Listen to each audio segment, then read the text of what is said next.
fishing in the world of smoke and mirrors, man, I think I'm a magician. Cause it's easy to make magic, but when it's right or wrong, it's much harder to make decisions.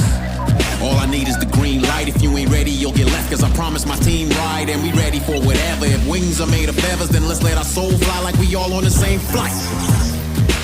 Nothing but victorious. B.I.G. we must be notorious. P.I.C.'s the selfies looking glorious. It's hard to capture the strength of a million warriors.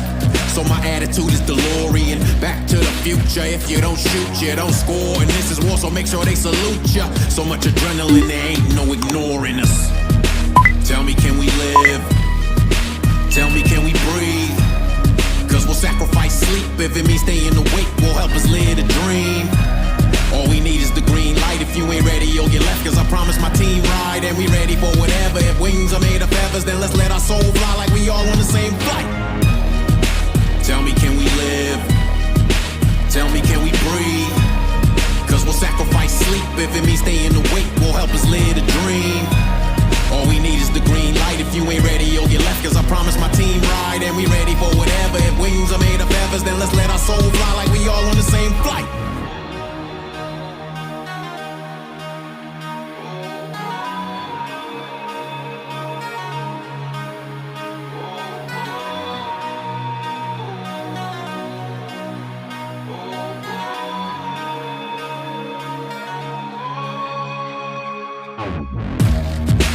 Animal ambition in the world of smoke and mirrors, man, I think I'm a magician. Cause everybody's a follower, following the Kardashians or following religion. But me, all I need is a green light. If you ain't ready, you'll get left. Cause I promise my team ride, and we ready for whatever. If wings are made of feathers, then let's let our soul fly like we all on the same flight. Banging out ridiculous, stars align, the grind is meticulous. Hard to find, the lights can be blinding. With this much shine, it's hard to stay ambiguous. So I tell them to leave witnesses. Cause if you see it, you'll believe it. You believe it, you'll achieve it. We achieve it, that's when we hit euphoria. So much adrenaline, there ain't no ignoring us. Tell me, can we live? Tell me, can we breathe? Cause we'll sacrifice sleep if it means staying awake. Will help us live the dream. All we need is the green light. If you ain't ready, you'll get left. Cause I promise my team ride, and we ready for whatever. If wings are made of feathers, then let's let our soul fly like we all on the same flight. Tell me, can we live? Tell me, can we breathe? Cause we'll sacrifice sleep if it means staying awake. Will help us live the dream. All we need is the green light. If you ain't ready, you'll get left. Cause I promise my team ride, and we ready for whatever. If wings are made of feathers, then let's let our soul fly like we all on the same flight.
Thanks for waiting, y'all. I had to get situated.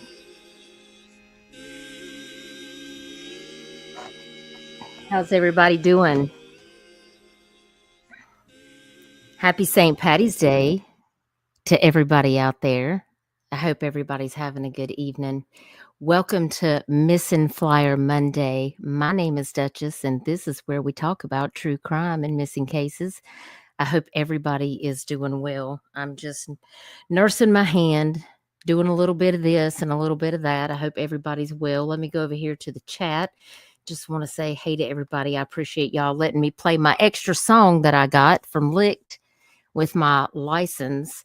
I thought, well, I've got to get this ice pack. Hubby's got to get me all wrapped up and situated.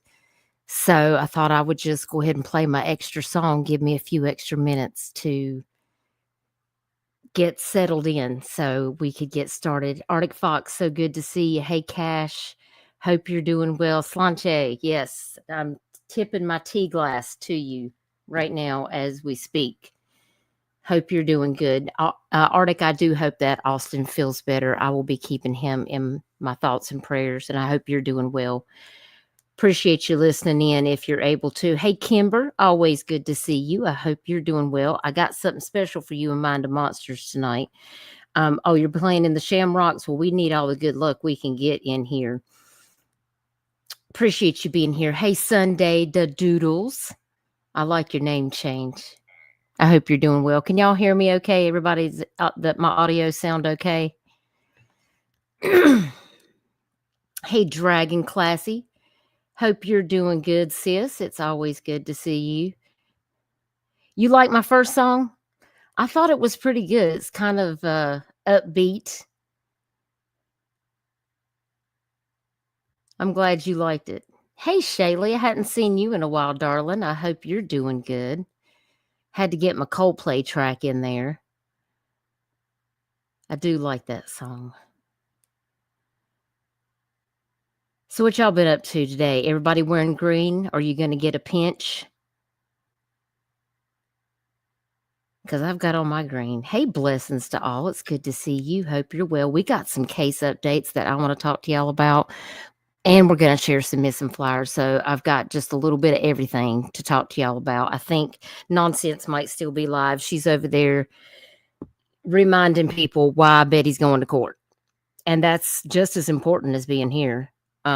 Everybody needs to know, but there's people that are just coming into this case that don't actually know like all the things that have happened. So, you know, if you guys are still over there watching her, like I totally understand it, but I do appreciate the ones that stop over here so we can talk about some other stuff that's pretty important too. Chico, always good to see you. Just stopping through to show support to Dutchy. Love you and hope you're healing. I appreciate that so very much. It's been a little sore today, but it gets better, you know, and then in the evenings it starts to hurt again. So that's why I had to make sure that I ice up. Girl missing since 2012 from Harlem, New York was just found safe. That is amazing, Arctic Fox. Did you post that in the Discord? I'll have to make sure I share that too. I've been doing so many things today. I've actually done a little too much. My hand feels like a tuning fork. Y'all don't tell people because I know. Don't tell hubby. Maybe he's not listening to the stream right now because he just got home. I've been folding clothes with one hand, doing some dusting, whatever I can, taking breaks because I can't be having my house be looking all crazy. Hey, Nicole Stolen Spirits, MMIWG. Thank you so much for being here. It's good to see you again. Wait a minute, you about gave your local Popeyes a second drive-through, but Austin was there to be my voice of reason. I don't think I've ever eaten at Popeyes. I've seen it, but I've never eaten there. So, yeah, you've met your Betty limit. Yeah, it's kind of hard to really take in more than that. Hey, Michelle. Hey, sis. I hope you're having a good day. Thank you for being here. If y'all are not subbed up to Michelle's channel, you need to go check her out. She is my best friend. And she's also a children's author. And she has some amazing books. You can find those on Amazon. You can download those for free if you subscribed to Amazon Prime. You can get those on Kindle, but you can also buy the hardback books. And we like to support each other over here. So if you guys could drop Michelle's link, or Michelle, please do drop your link and share your channel link. Because she's made a couple of videos about her books. And I want you guys to go check that out and show her some love and support. Thank you for being here, Michelle. And thank you for being the queen of all the things when I can't keep up with all the stuff. So you sent that information to me. Thank you so much. I'll definitely go over here and take a look so I can pull it up.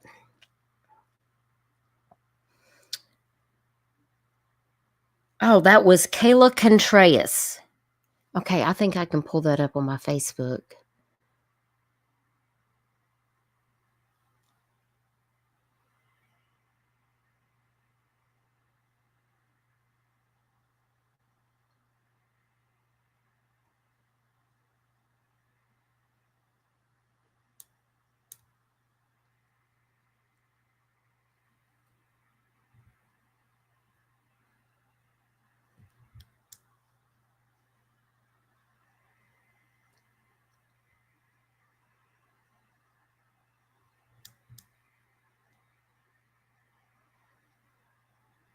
Oh, you have to be kidding me.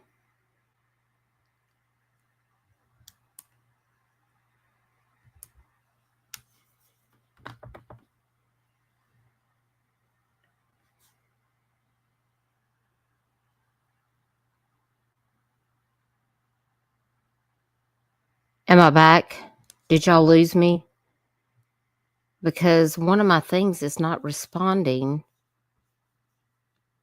over here. And I didn't know if you guys could hear me. I think I went to the moon there for a second. That was like weird as crap.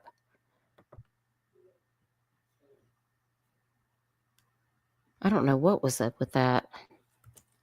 I was like lost in space there for a minute. We had some pretty bad storms here again today. Surprisingly, we had thunderstorms. And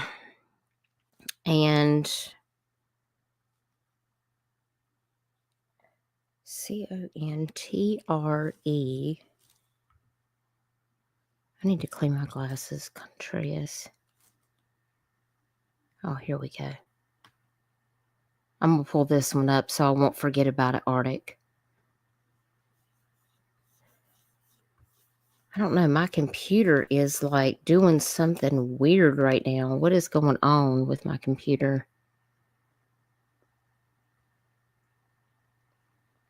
I'm here. Okay, that's good to know. Y'all give me some backup in the chat, because I'm telling you, something's crazy what's going on right now. It might just be my Wi-Fi is doing something weird. It was out for a little bit today. Oh, come on. We don't have time for this right now. Let's do it. Come on.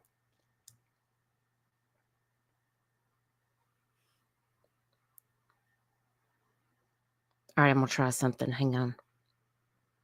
Y'all just hold tight. I'm going to have to, like, refresh myself.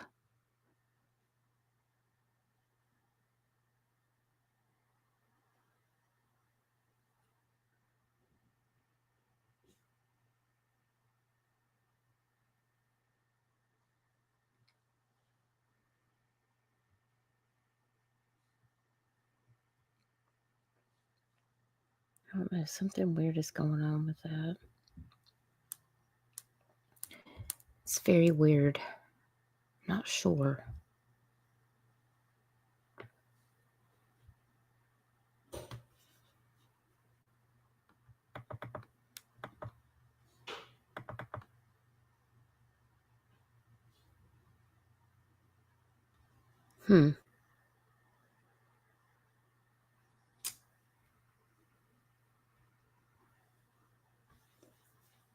We might be going to the moon, Kimber. I don't know. My Wi-Fi still doesn't do it. It's not even letting me pull up on my Facebook. My Facebook is like just blank right now. It's like it's not doing anything. I can see it, but like the wheels are just turning and it's not bringing anything up. So strange. Babe, will you check the Wi-Fi?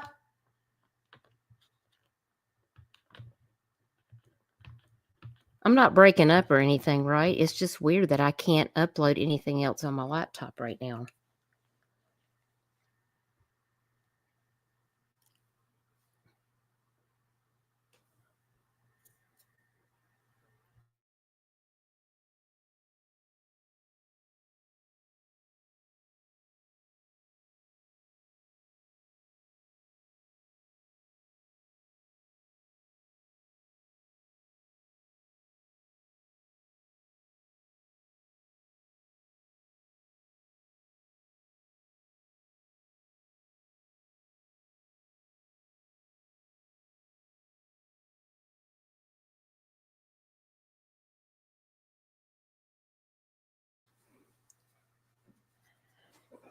Yeah, I know. I think I do sound fine. Okay. It's just not, it's not letting me pull up anything that I need to do. And that's so weird. It's like there's a glitch in the system or something. Everything's working in there. Okay. Well, I don't know why it's not letting me pull anything up. When I put in her name, it's just like spinning. It's not telling me one thing, which is like pretty weird. I have to go downstairs and do my thing.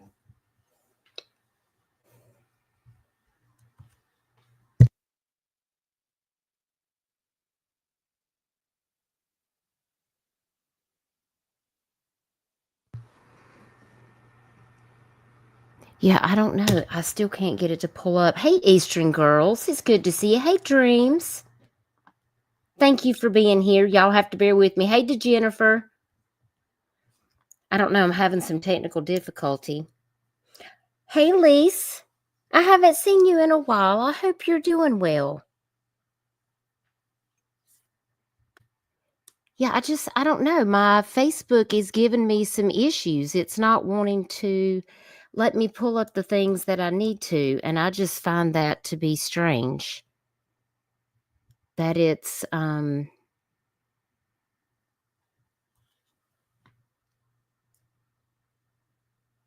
it's giving me a hard time. I'm trying to see if I can refresh some stuff to see if I can get it to come up. Ah, okay, finally. I had to go run in. Had to go make sure he could go hit the button to reset the Wi-Fi. I think everything's cool now. Uh-oh, it caught your swap signal. Is that what happened? Hey, Mind of Monsters, thank you for being here. I hope you're doing good. Hey, Paula. Good to see you. All right, I'm gonna share my screen. If we go to the moon, y'all, just hang on and I'll be back. Here is Kayla Contreras poster where she was found safe. And I do remember seeing her because I was really concerned that she'd been missing since 2012. I mean, she's deaf and nonverbal, missing in East Harlem and Manhattan, and she was found safe. I'm really interested to know what transpired in that case. And that's why I wanted to pull it up, Arctic. But I didn't know it was going to take 25 minutes just to get through one thing. I really think it was my Wi-Fi. I'm so glad that she was found safe. That's a great way to start this off because I have some other things I need to talk to y'all about. Some of these cases that we've talked about, I've got some updates. And some of them are not so great, unfortunately. And some of them, well, it might be a positive turn in the case in some of these situations. So, Mind of Monsters, you know I'm overdoing it. We just talked about that in your chat last night about how I'm stubborn.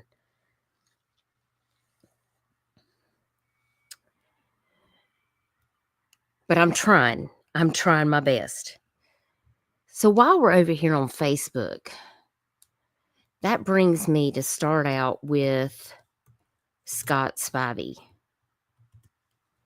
Have y'all watched any of my live streams where, I had a special where I talked with AJ Always Something, and we talked about a local case that happened in my town involving Scott Spivey, where he was gunned down by another citizen in my community who owns a restaurant. And AJ was here to help us discuss this case to figure out, was this a case where somebody was actually being threatened and it was self-defense, or was this a case of somebody saying, hey, I'm armed, leave me alone, let me be, and somebody got pursued for 20 miles and told law enforcement they were going to pursue him for 20 miles, and then he was shot and killed? Do I think both people were probably wrong in the situation? Yeah. But did Scott Spivey deserve to be killed? I don't think so. And that's just my personal opinion. And there has been some updates in this case, and we're going to talk about it. So I want to jump into that real quick. No, you can't. Your alligator's wrapped up in my microphone. You can't take the microphone with the squeaky alligator. If y'all hear squeaking, it's Pup Pup with Michelle's alligator. Blame Michelle. Michelle's in the chat. Are you bringing the alligator up here? Okay, well, lay down. This article right here with the Post and Courier, I'm hoping that I can pull it up. I may have to go over here and share my entire screen because I want to make sure you guys can see everything. If I have to toggle between the screens. All right, there we go. This article came out on March the 12th. A North Myrtle Beach businessman wasn't charged after a fatal shootout. Now police want the FBI's help. The Post and Courier is out of Charleston, South Carolina, and this just capitalizes on the live stream that I actually talked to some other locals who are highly invested in this case because, well, he owns a restaurant just 2.5 miles from my house.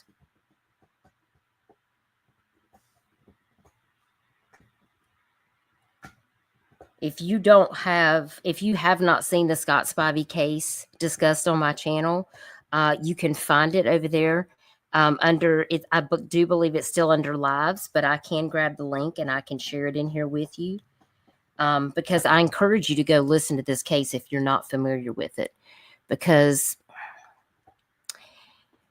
it's not what you would think. It's really not what you would think. Hey, T. Marie. Hey, Dororo. I'm so glad to see you. I hope you're good. Hey, NJ Robin. Thanks for being here. I hope you're well.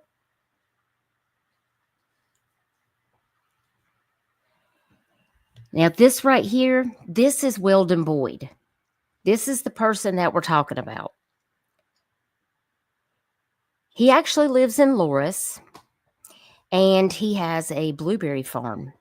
And this is him out on his blueberry farm. He was involved in the shooting that killed 33-year-old Scott Spivey, him and another guy. But Weldon Boyd was not charged in that case, but he faces a wrongful death lawsuit that Scott Spivey's sister filed on June the 3rd. And this case is starting to really go viral. Hey, Chris. I appreciate that, Lisa. I hope you're doing well. I was going to get in touch with you. You made those pictures of my Doberman for me. And somehow in the midst of everything that was going on, I don't have PayPal. I need to figure out how I can get up with you so I can pay it forward to you for those pictures that you were so kind to draw of my Petra that passed away. Will you email me and please let me know how I can reach out to you so I can please pay it forward to you for that, because I never got an opportunity to do that, Lise. And that really has meant so much to me. because I certainly miss my Doberman. Y'all, Lisa's an amazing artist. If you guys don't know her, and she drew a picture of my Doberman. I'm gonna have to pull that out and show it to you guys. It was something that was so dear to my heart, and I never got a chance to say thank you because I don't have my PayPal active. Please reach out to me to my email. And I'm so glad to see you, and I hope that you are well. And I appreciate that so very much. Hey, ShamWow. Yeah, Aries. I hope you're good. Now, in this case, which, like I said, this happened not far from my house. This article goes on to say that the Horry County Police have asked the State Law Enforcement Division and the Federal Bureau of Investigation to review the investigation of a North Myrtle Beach businessman who wasn't charged after pursuing a North Carolina man in his truck before K-ing him in a shootout nearly 2 years ago. Weldon Boyd, who is the owner of Buoys on the Boulevard, and Kenneth Williams shot and K'd 33-year-old Scott Spivey along Camp Swamp Road in September of 2023, according to court records. Hey, Janelle. Good to see you.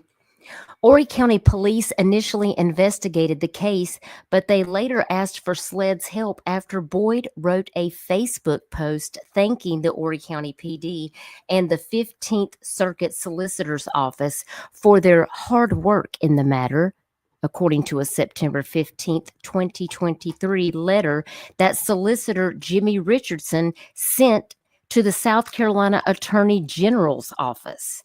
The AG's office reviewed SLED's investigation. No charges have ever been filed in the case, which police have called a road rage shooting. But after questions about the matter last week, Horry County Police Department Police Chief Chris Leonhardt said he asked for another review from SLED on March the 10th, and then requested the local FBI office's assistance on March the 12th. We take the concerns of our community members seriously, Leonhardt said during a brief news conference with reporters. We want to be thorough.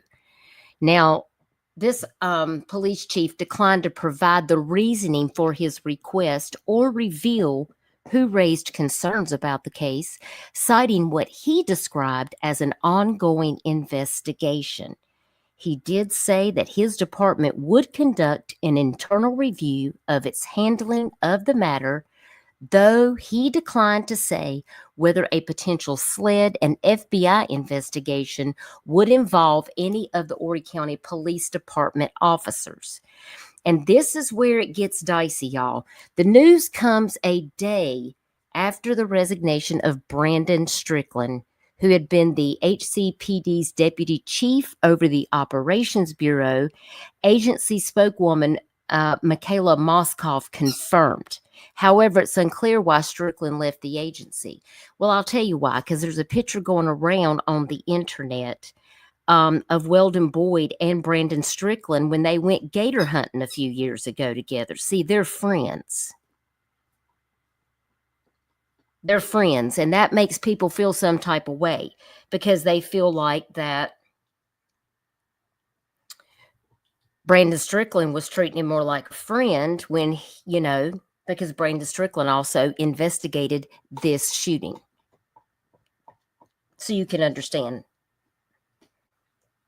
Seems like somebody's showing some favoritism because, in my opinion, whether you're prior military or not, you're never going to say he's trying to get away from me, so I'm going to sweep him all the way to a 911 officer.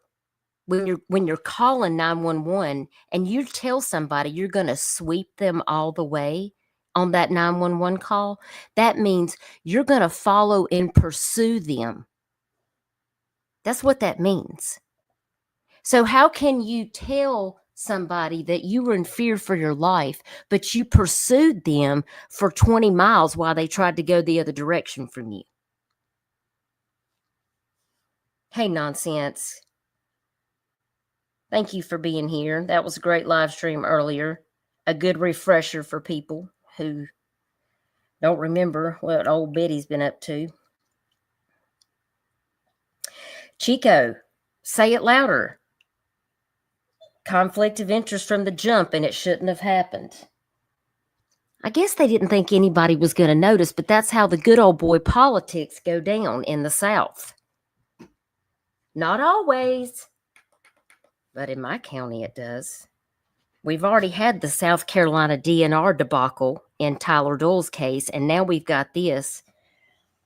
I just can't stop the eye rolling. My eyes are going to roll all the way in the back of my head, and they're going to get stuck there. So when we did the Scott Spivey case, his sister was in getting ready to talk with attorneys and things right when AJ and I had done that last live stream and spoke about this very important case.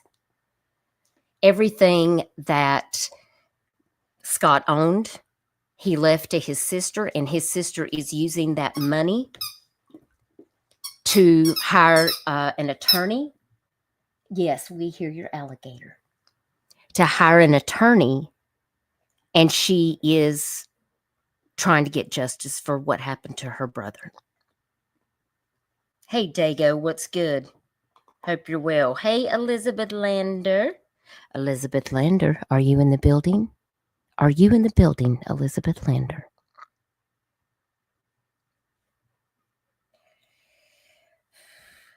I know, Arctic. Your eyes look like a dang slot machine. I know. It's crazy. Now, the Horry County Police Department has 15 days to send separation paperwork to the South Carolina Criminal Justice Academy, and those documents had not arrived as of the afternoon of March the 12th.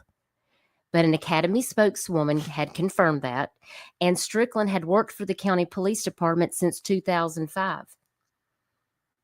And they weren't new friends. And in a separate statement, the Horry County Police Department said outside assistance was requested out of an abundance of caution and in pursuit of ensuring the integrity of the Horry County Police Department. Now, Weldon Boyd's attorney, Kenneth Moss, declined to comment. It looks like Williams' attorney, Robert E. Lee, now that is funny. You've got to be kidding me, said in an email that he was unaware of any new investigation by state and federal authorities, but if they are replowing a field which has already been plowed by local Horry County law enforcement SLED and the 16th Circuit Solicitor and the South Carolina Attorney General. That's an interesting way to put that. Now, although there were no criminal charges filed on Kenneth Williams and Weldon Boyd in this act of violence, they were sued in civil court by Jennifer Spivey Foley, who is Scott Spivey's sister. And Boyd was out driving on the day of the shooting, and Williams was a passenger in his truck, according to the court records. And all of this occurred at an intersection on September 9th. At Highway 57 and 9, which is only 2 miles from my house. That's where all of this unfolded. And then Weldon Boyd pursued Scott Spivey for 20 miles to Camp Swamp Road down Highway 9. Twist. My doggy's going nuts. Squeak, squeak. Blame Michelle. Michelle did that to me. And now we're doing it to everybody on this channel because I have to keep her occupied. Hubby had to go to the garage to do some motorcycle something. And like I said, if you're not familiar with this case, I do encourage you to go back and watch that live stream with AJ, Always Something, and I on Scott Spivey's case. It's very interesting, especially when you hear those 911 calls. For sure. So they are not just opening up an investigation into Brandon Strickland, but they are actually opening up the investigation into Scott Spivey's homicide. So that is very, very interesting. And I do hope that law enforcement will get all the information they need to make a just decision in this case. Now, Boyd Williams shot Spivey, killing him in a hail of gunfire, according to the lawsuit. Police arrived shortly after this all took place. Boyd told police that Spivey had jumped out of the truck and started shooting at them, prompting him to return fire. And by the way, guys, if you go back to that live stream, you will see the pictures of where Boyd and Williams actually shot multiple rounds and reloaded and did not shoot outside the vehicle. They shot through their windshield. However, there was not found to be one spent shell casing from Scott Spivey's gun. Interesting, isn't it?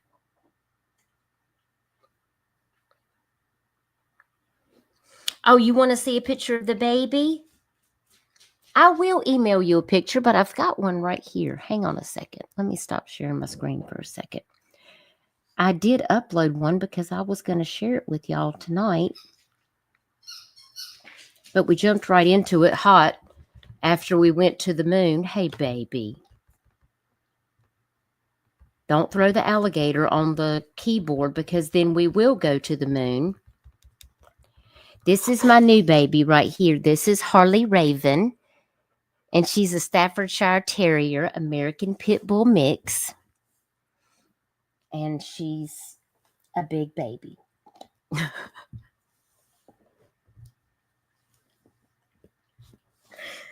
Arctic says my dogs are too lazy to care about the squeaking. Hey, Terry Dean. How are you doing, love? Good to see you. Thank you for being here. She's a sweetie. I know you want to lick this microphone, but please don't. Let's not do that. You go back over there with your alligator and let me. Yes. I love you too. And they love you too. Everybody says they love you. You're so cute. You're a cutie. Here, get your gator. Go get it. There it goes. You threw it off the bed. She's a mess, y'all. I'm telling you. You can't make it up. It's something. I know she's got that one ear thing. And it's always like that in all of her pictures. She's a mess. I know. Don't cry. Go get your alligator. It'll be okay, baby. Daddy'll be back in a minute. Okay. Now. Yes, I see it. Now, so you can go back on that live stream and see. I wish I had that picture actively where I could access it in front of me, where you can see all of the bullets that were fired upon this man. And I'm telling you, there was probably more than 20 shots fired at him. See, Scott was just trying to make it back to his house in Tabor City, North Carolina. And that's not the way that Weldon Boyd lives. That wasn't even on his way home. That was way out of the way. If he had went over the North Carolina line, I think justice would have looked a lot differently, because he would have pursued him into another state. And I don't think that would have looked good for him. And yes, Weldon is former military. I can't tell you much more than that. But I don't think it gives anybody the right to take the law into their own hands and exact justice upon any citizen. Even if Scott Spivey was wrong, it's not his place to handle it. It was up to law enforcement. All you can do is report the situation, and then you have to let law enforcement deal with it. And if there's consequences, then law enforcement is the one to justly make that decision for Scott Spivey and not anybody else.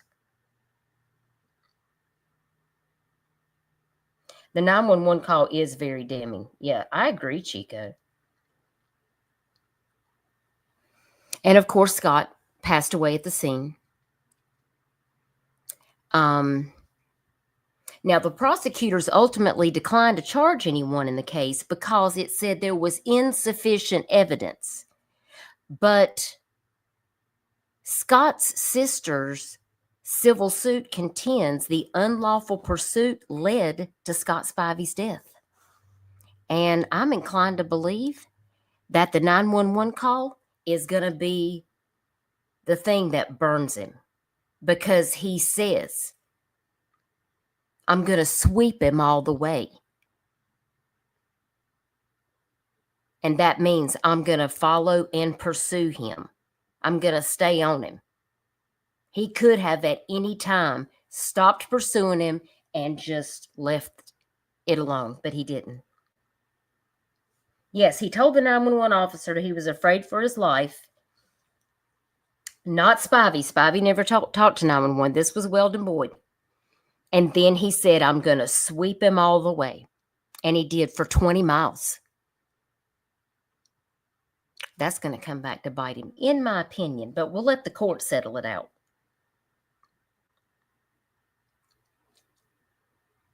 I wish Scott Spivey would have called 911. That's what I really wished. But I think that tensions were so high, he probably didn't even cross his mind.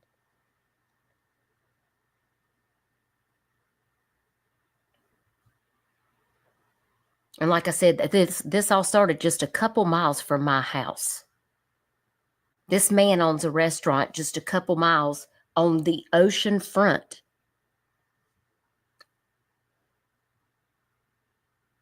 Too close to home for me. These are things that I take personal because this is where I live. It's really messed up.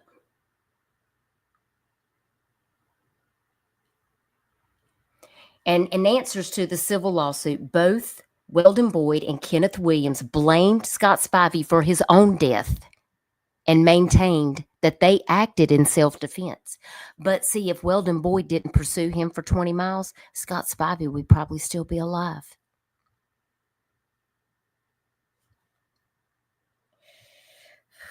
Sunday, you just hit the nail on the head. It sounds personal in a way, doesn't it, though?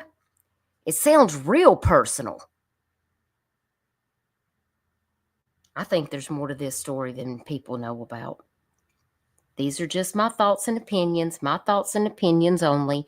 They're not going to solve this case. They could mean a hill of beans. Something's not right about this. So I wanted to read you the official article about this case. Now, on March 5th, Weldon filed a motion asking the court to quash or limit a subpoena for his medical records. That's interesting, isn't it? Yeah, I had been to the restaurant before he bought it. I have not been to the restaurant since he purchased it. Because I've been coming here since I was 3 years old. My parents have had a place here. And there was a couple of different restaurants before he ever bought it. Since he has owned the restaurant, no. See, because I'm local, I know things about people and things. And no, it's a no for me. And I won't. I never, ever, ever will. This isn't the only lawsuit that Weldon has on him, though. He has some other lawsuits, from what I was told, by locals. So, who knows? But I thought that was really interesting that he wanted a motion quashed to limit a subpoena for his own medical records. Why? I find that odd. First of all, why do they want your medical records, and what are you hiding? That civil case is still pending, according to the online court records. So stay tuned. I will definitely keep you guys updated. Because this ain't over. This is not over. And I'll tell you who else is on it is Liz Farrell. Liz Farrell, I follow her. She is on the True Sunlight podcast, which that used to be the Murdaugh Murders podcast for all of my Murdaugh people in here. They're local to me. I think Liz actually still works for the islandpacket.com. She writes opinion columns for them. They're down near Charleston, and that's just a couple hours south of me. And I do know that the attorney for Mallory Beach, which was involved, where Paul Murdaugh crashed into that boat and Mallory Beach died, Mallory's attorney is Scott Spivey's sister's attorney.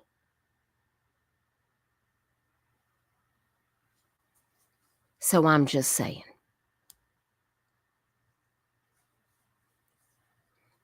He means business. Yeah, I like Liz Farrell. I follow all of her stuff. You know, she has covered a lot of the main stories that I have. If you guys are not following Liz on Facebook or the True Sunlight podcast, please do that.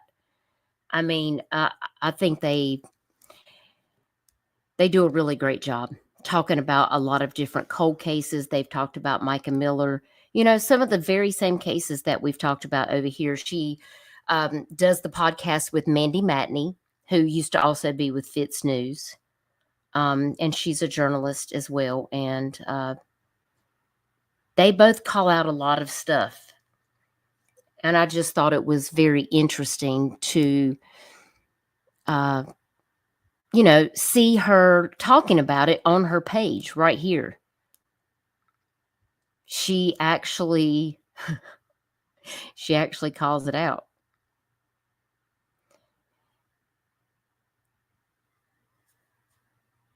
Which is so obviously the Scott Spivey case, in which HCPD has been accused of good old boy nonsense in protecting Spivey shooters, one of which was North Myrtle Beach businessman and good old boy Weldon Boyd. Also notable, HCPD confirmed that Brandon Strickland quit his job. This whole thing is fishy, y'all. See, I'm not the only one who thinks this. Inquiring minds want to know, because this case does need to be looked at again. Look at her laughing. The county takes such questions seriously out of abundance of caution and in pursuit of ensuring the integrity of Horry County Police Department. Yeah, that does sound kind of, yeah. Sadly, it's not a laughing matter.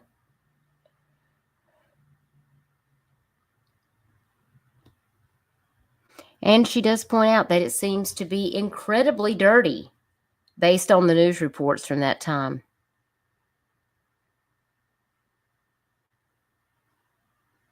Yeah, and I have to agree with her for sure. True Sunlight podcast. Let me see if I can go grab you the link over there.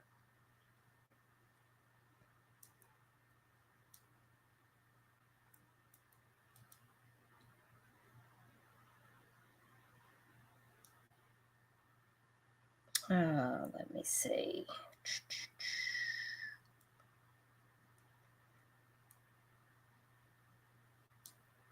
Here is their Facebook page. I'm going to drop this link in chat.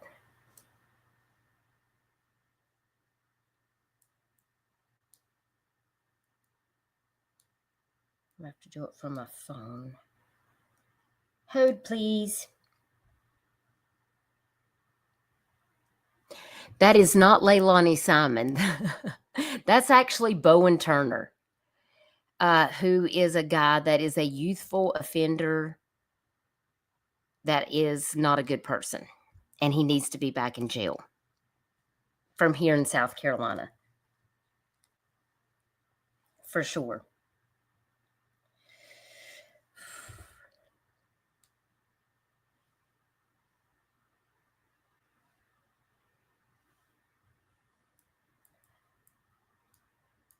Mandy, well, I know she's doing the podcast, but I really think that's like the main thing she's doing is I think she does also co-host the Cup of Justice podcast. And I think she's got I think she's still under Luna Shark Media. I think she has a book that she's written about the murder, corruption, and the Murdoch dynasty. I don't know if you guys have seen that. It's called Blood on Their Hands. I just ordered it. I haven't gotten it yet. So maybe Crystal will review it on her book club. This is to Mandy Matney's book that she wrote about the Murdoch murders.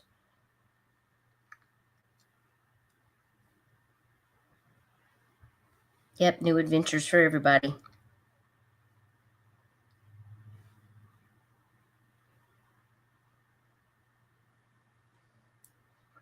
Hang on, hubby's texting me.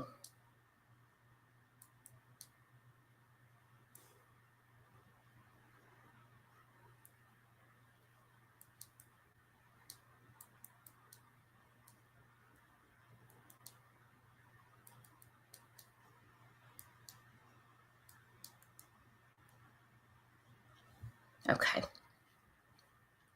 So anyway, I hope that helps. You guys can check her out over there. Yeah, very, very interesting. Just thought you guys would want to, you know, get an update about the Scott Spivey case. And again, if you have not seen that live stream, please do go watch that. I think it was very telling to just have an open conversation because I was kind of getting educated. I knew a little bit about what had happened, but there was a lot of things that I didn't know. And that was pretty crazy. And let's see, there was another one that I wanted to look up. Let me get over here.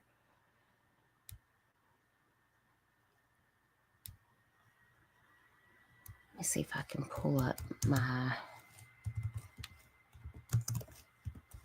YouTube, because I got a video. I want to give you guys a couple of updates on some cases that I've covered, and I want to be able to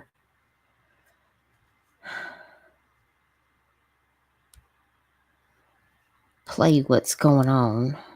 Give me 1 second. Let me hop over here real quick.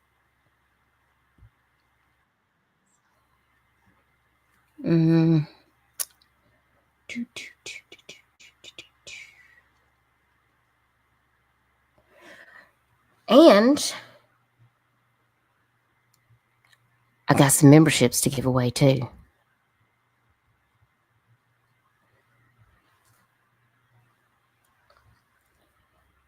So we definitely want to give some memberships away while we're over here. Welcome, welcome, welcome to the Dutch Bus. I didn't want to forget. I didn't want to forget. I made myself a little note over here to the side so I would remember to pass out those memberships. So welcome y'all to the Dutch Bus. I appreciate y'all being here and supporting this channel. It means the world to me. Because here we're about facts, and that's it. Do you guys get my drift? Do y'all get what I'm smoking? Do you pick up what I'm putting down? I'm not smoking what you smoking. Because I don't know what the fuck you smoking.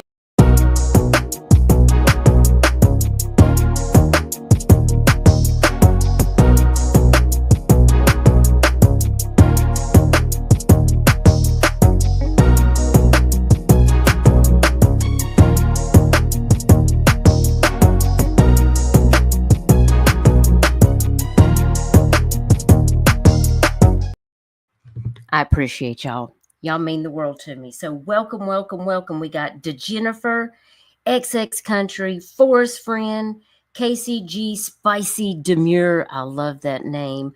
Welcome to the Dutch Bus. And then I passed out 5 more. We got Blessings to All, UA Crimson Tide, Lindsay Hendricks, Angie J, and Mia's girl. Welcome, welcome, welcome to the Dutch bus pulling on through. I appreciate y'all so very much. Welcome to the VIP lounge.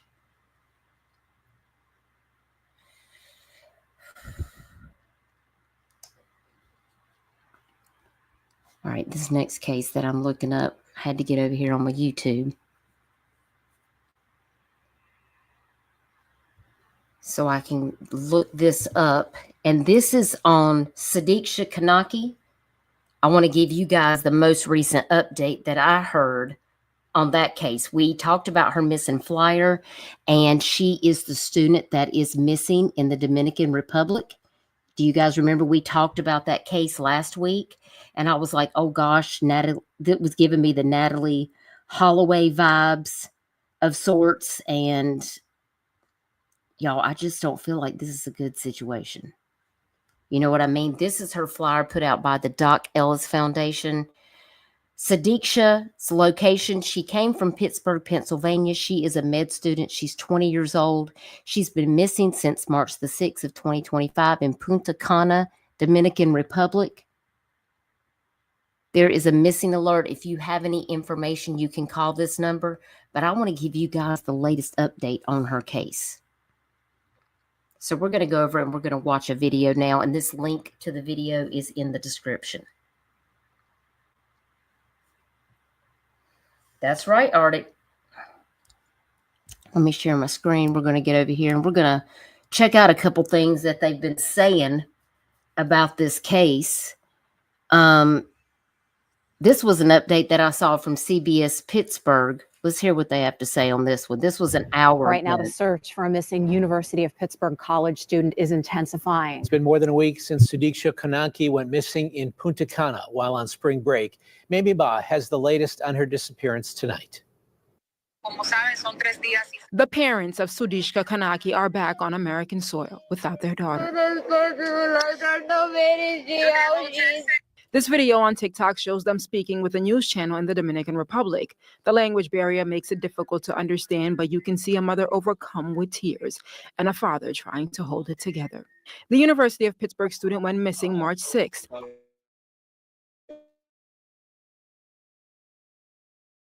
While on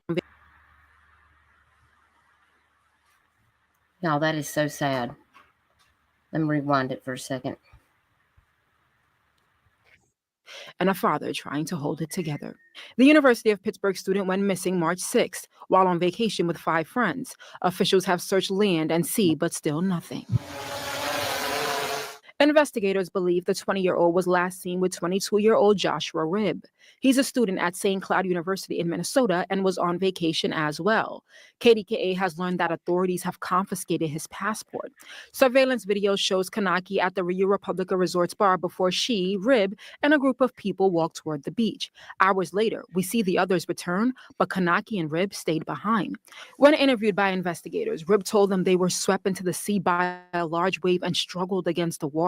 He told police he believes Konanki got out of the ocean, but is not 100% sure.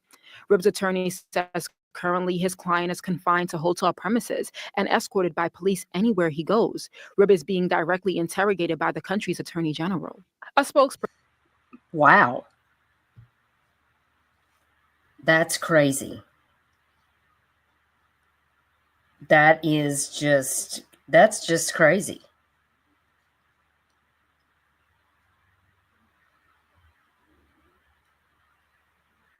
Kimber, you don't feel good about this one either?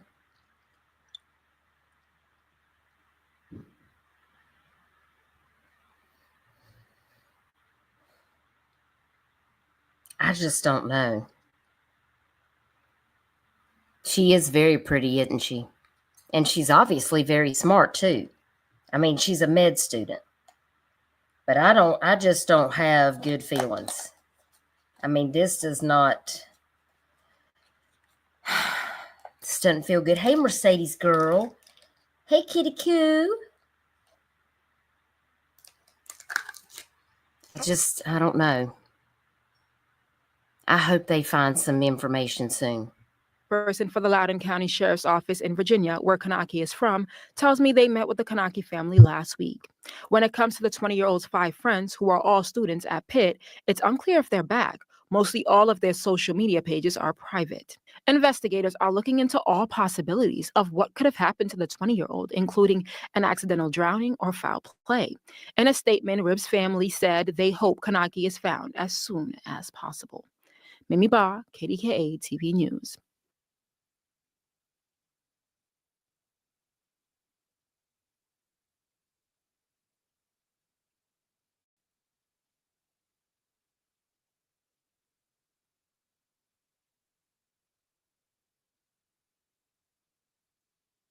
More details about Sudiksha Konanki's disappearance are coming to light as authorities continue to search for the University of Pittsburgh student who went missing March 5th during a spring break trip in the Dominican Republic.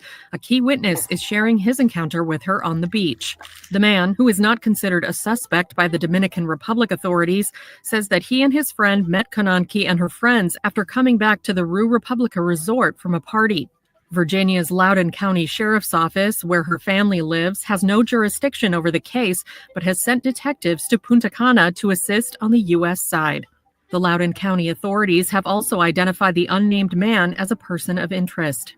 Loudoun County Sheriff's Office spokesperson Thomas Julia told NBC News that a person of interest, quote, is not the same thing as a suspect, as this is not a criminal matter. It is still a missing person case. The witness told Dominican Republic investigators in a March 12th interview obtained by NBC News, "We all went to the bar, we had drinks, ordered some shots, and someone suggested we go to the beach." The witness shared in the interview that after removing his belongings and putting them on a chair, he and Konanki went into waist-deep water where they were talking and kissing a little. He said that a big wave came and swept them into the current. He noted, "As soon as we were able to surface, we tried to call for help, but there was no one there." A Rue spokesperson told People in an email March 11th that red flags were placed on the beach before the Okay, hold on. I'm getting weird vibes. Okay, so you go into the ocean, you've been drinking.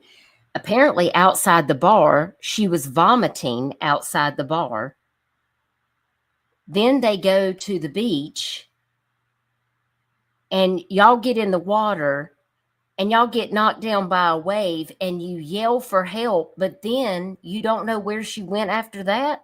See, that doesn't add up. It's almost like the Tyler Doyle case, you know, when Christian's climbing up onto the jetty with a gun and then all of a sudden Tyler's boat's just going down, but he can't see him. Y'all make that make sense. Make that make sense. It doesn't make sense. Somebody is leaving out a large portion of the story right there. There is a part of the story that has been edited out because it just jumps from, well, we yelled for help, and then it goes to something else. Well, what happened after that? You didn't try to get her help, and then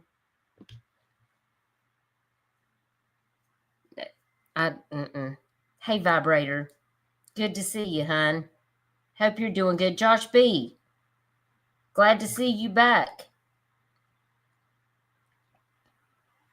Thank you for being here. Let me get over here to my main chat. I'm watching y'all on my phone because, you know, when I share my screen, I can't see you. Josh B, it's good to see you. Dutchie is real and for the missing. Love, Dutchie. Well, I appreciate you, Josh. We was worried about you. I hope you're doing okay.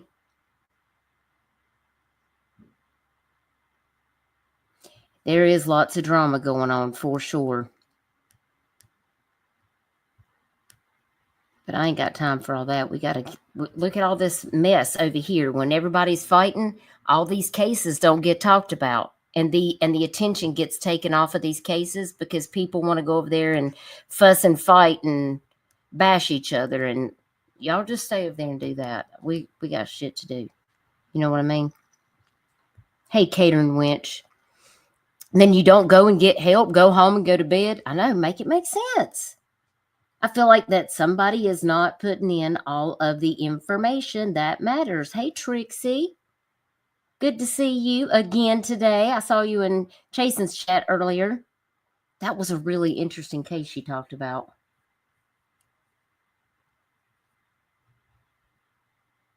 Elizabeth, didn't you say you know somebody that lives over there or something like that? Yeah, if I can be honest, I worry about my friend who made his life there. I'm afraid we will cover his case. Don't you put that on him. I hope not. He's a millionaire over and over, and they love him. He has some island woman who has grabbed onto him. It scares me. Well, good gracious. Hey, FarQ. Thank you for being a member for 10 months. I appreciate you. Thank you, Lisa. I appreciate you saying that. Mercedes Girl says, okay, so I heard things differently early when Mo and Co discussed this, so there are multiple stories being told. Of course, I was in and out of chat, so I could have missed stuff. Yeah, apparently there is multiple stories. Like they didn't know about the bar scene where she was throwing up. She was also seen dancing in this one place. Apparently, there was a thing about they found her clothes on the beach. It was told that I even heard a story about a friend that was sleeping with the other one's boyfriend, and I don't even know if that was true or not. There was so many stories that were going on. It was hard to keep up with. It's just craziness. All right, let's rewind it a little bit and we'll take it back. As soon as we were able to surface, we tried to call for help, but no one was there. Okay, but what happened after that? Did you not go get help? Did you not say, hey, we better get on back and get you looked at, make sure everything's good? Did you just leave her out there?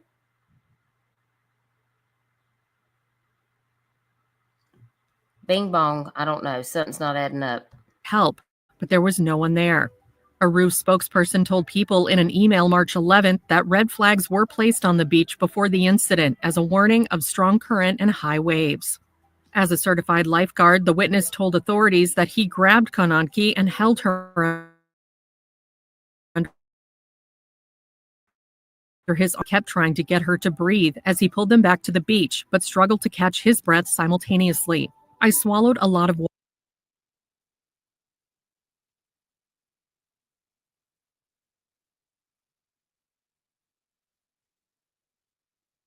Okay, hang on. I had my microphone was off. Hang on. Okay. So now you called for help, but there was nobody there, and then suddenly there's a lifeguard there.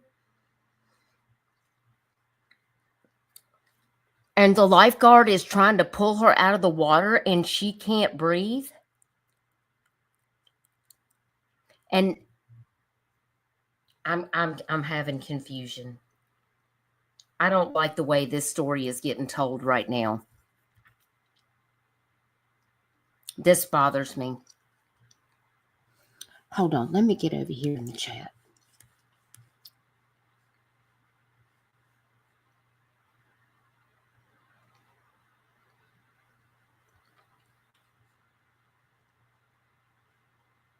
Yeah, I think so too. Vibrator, we're going to talk about that. We're going to talk about that a little bit, for sure. Josh B., thank you so much for gifting 5 memberships. If you received a membership tonight on this stream or from Josh B. right now, please thank the person that gifted you. I believe we've got Mind of Monsters was gifted, Kitty Coo, Mel, Stacy, and Catherine. Oh, and then FarQ, you came right in behind and gifted 5 memberships. Thank you so much. Who else we got? I just love y'all so much. We got Catherine X was gifted a membership. Kales. Hey, Kales. If you're out there, hey, Combat Vet 49, you were gifted a membership. Sue Russian was gifted a membership. My sweet friend Sue. I hope she's doing well. And Carla Weaver, y'all welcome to the Dutch Bus. We're so glad to have you on our little true crime channel over here where we talk about the facts and the missing cases. Kels, thank you for gifting a membership. I appreciate you. That means the world to me. If you got a membership from Kels, please thank her. I think we got psychotic side effect was given a membership. Welcome, welcome, welcome. I appreciate y'all supporting the channel. It really means the world to me. Thank you, thank you. Now back to this thing here. This, I swallowed a lot of water. Are we talking about the lifeguard? I thought they didn't have any help, and then all of a sudden there's a lifeguard involved and he's almost drowning too. Y'all, I can't make sense of this. Help me make sense.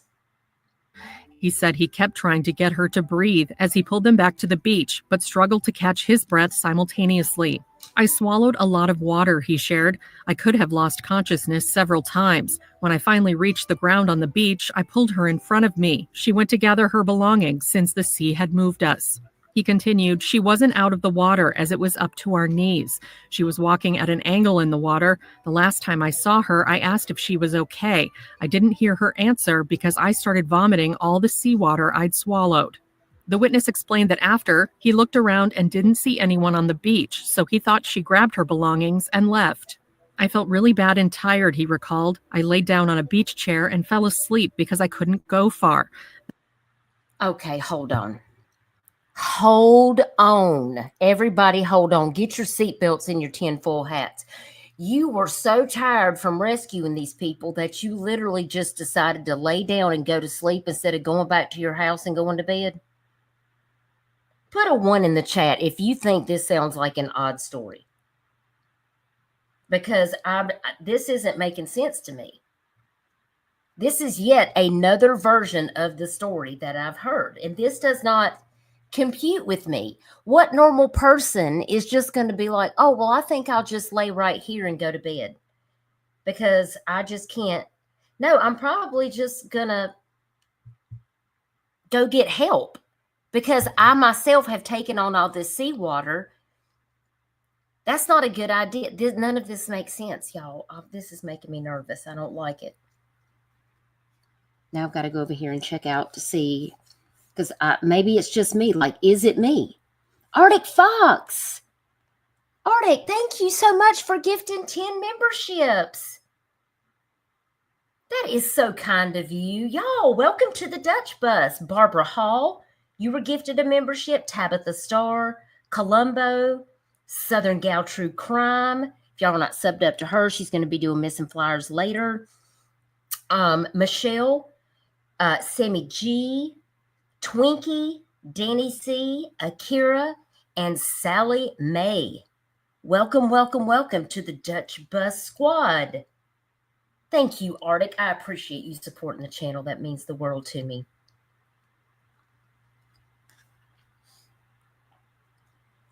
I'm just having a really hard time with this narrative. It's really difficult for me to get through this. First of all, that the lifeguard's about to die, lost consciousness several times. She gathered her belongings. And then she starts walking down the beach sideways.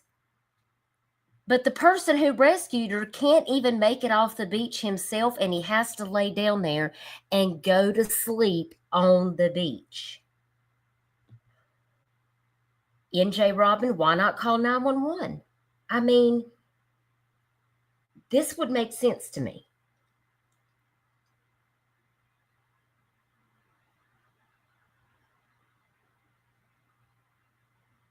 I mean, was the lifeguard also drinking? I have so many questions, so many unanswered questions right now because I need to be able to put this story together to make it align and make sense. And this seems like it's all over the place for me. Wait a minute. The drunk guy with her is the lifeguard?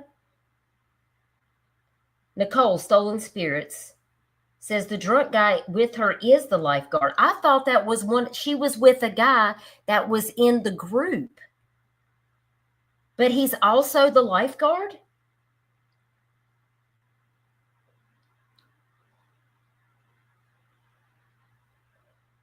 He threw up for swallowing water and then fell asleep and passed out on the beach, thinking she grabbed her belongings while he was vomiting and left. I thought the guy that she was with was one of the guys that was on this trip with them, that he was an American.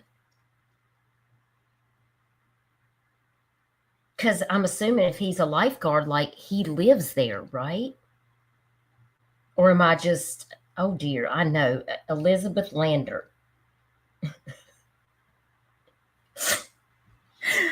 Lord help me. I'm going to need, y'all, we need seatbelts, tinfoil hats. Help me. Oh, he is also a lifeguard, but not there at that beach. I feel like it's really misconstruing to be like referring to him as the lifeguard, because that was not why he was there, to be the lifeguard. He was on the beach with her because he was with her. If he was on a trip, it just doesn't seem like they would refer to him as the lifeguard. I know. Sunday, help me. I'm in a rabbit hole and I need a ladder. Wait, Roro said maybe she was with him and it happened to be a licensed lifeguard. I need it to make sense to me, and I just don't know why they're referring to him as that. If he's just on the trip, he is a tourist just like her. In the water. The last time I saw her, I asked if she was okay. I didn't hear her answer because I started vomiting all the seawater I'd swallowed. The witness explained that after, he looked around and didn't see anyone on the beach, so he thought she grabbed her belongings and left. I felt really bad and tired, he recalled. I laid down on a beach chair and fell asleep because I couldn't go far. Then I woke up because of the sun and mosquito bites. I went to my friend's room to get my phone. Then I went to my room to sleep. He said that his friend asked him if he knew where Konanki was the next day, to which he replied, I thought she had gone to her room, but his friend told him she never returned. While 3 Dominican Republic officials close to the investigation told ABC News they believe Konanki died by drowning, no body has been recovered. Loudoun County Sheriff Mike Chapman is determined to find a conclusive answer. He said on News Nation's Banfield March 10th, I think it's way too premature to make an assumption like that. There has been no sighting of her in any capacity here, so it's very important that we go through all this like we do some detailed investigation. We are working closely with Dominican authorities. It's crazy. I hope they find some actual real answers without giving me all this confusion, because it just sounds like that there is all of these mixed up things, like, okay, if this guy's a tourist and he's a lifeguard, you mean he can barely save himself, much less this girl, that he has to lay down and go to sleep on a beach. And then he suddenly doesn't know where she is. I'm not buying this. This just sounds like bullshit. Chatty, thank you for the 5 on it. Harley, tell Mom to buy you some treats for taking good care of her while she recovers. Oh, you're so sweet, Chatty. Thank you so much. I will certainly have to take her to go get her some more Chewies, because she's already ate the head off of the alligator. So that didn't last long, Michelle.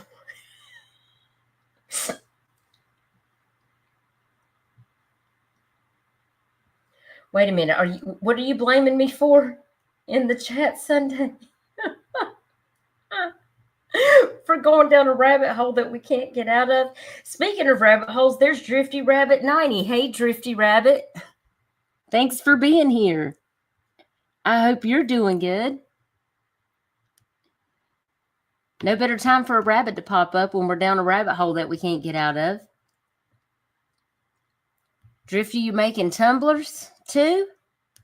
I'm going to have to get some tumblers from some people like Trixie. I think Trixie makes tumblers too. I need me a Duchess tumbler. I'll have to get up with some people. Hello, Bucci Main. It's so good to see you. Thank you for being here. We appreciate you so very much. An Iowan lifeguard. Imagine that. A lifeguard that's never been in the ocean. That's probably why it didn't go well. That's right. Chatty got 5 on it. Woo, woo. Hey, Citizen Sleuth. So good to see you. I really do hope they're able to find answers I just don't get good vibes from this case. Wait, Lee said, I will not change my name to Alice. Bing bong. Exactly. That's your sister? Oh, very cool. We get in a place where I jump down rabbit holes that I can't get out of. And Cold Case Crystal, it's all her fault. She's not here, but don't tell her I said that. But I'm gonna blame her because she gets down all the rabbit holes and then I get stuck. And I can't get my way out. I know. I really do hope they can find answers for her case. It's very, very concerning for sure. Let me go jump over here. And there's another case update because that's the last thing that I know about Sudiksha's case. I know they took his passport and they are still continuing to investigate. There has not been any other updates at this time, but I will keep you posted because I feel like that this may not have a positive outcome. I really hope it does. I really hope that they can find some positive, something good will come out of it. Hey, Adrian, it's so good to see you. Thanks for being here. Hey, Rubber Ramada. Yes, Michelle has to rescue us, and her ladder's broken. She told us that the other night, and we just keep dragging her with us everywhere we go down these rabbit holes. Now, there's another case that I want to update y'all on. Hang on a second. I got to get over here to grab this link. This is on the twins. From Georgia. I was following that case, trying to see if there was any updates. I just can't understand it. But I did see there was a couple of videos from 11 Alive News. So I did drop the link in the description if you guys want to go over there and check that out. So I do want to make sure that I play this video so we can see exactly what's going on in this short clip here. I wish there was an extended video about it. I see that there's a couple of different ones out. Let me look at this one right here.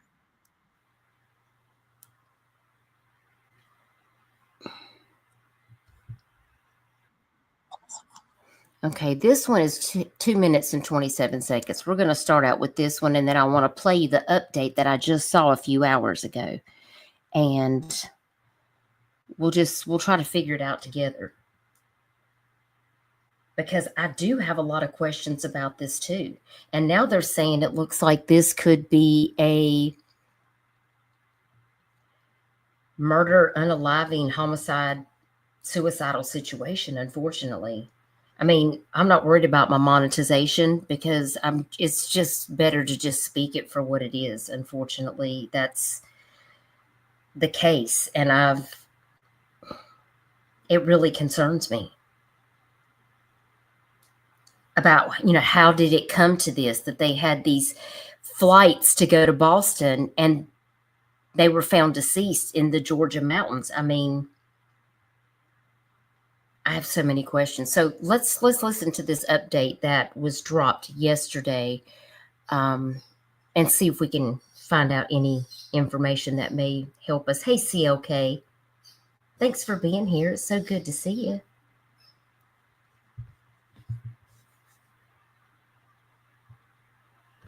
A mystery on Bell Mountain. The bodies of twin brothers found in Towns County near the North Carolina line, 90 miles from their home in Lawrenceville.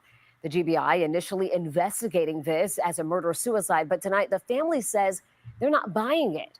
11 Alive's Cody Alcorn spoke with them just a few hours ago. He's live for us in our newsroom with more on this investigation and what the family has to say, Cody. Well, Jennifer, the brothers Kydir and Nizir Lewis were twins. The GBI says a hiker found their bodies at the top of Bell Mountain on Saturday morning. Both had been shot. Oh my gracious. They both were shot?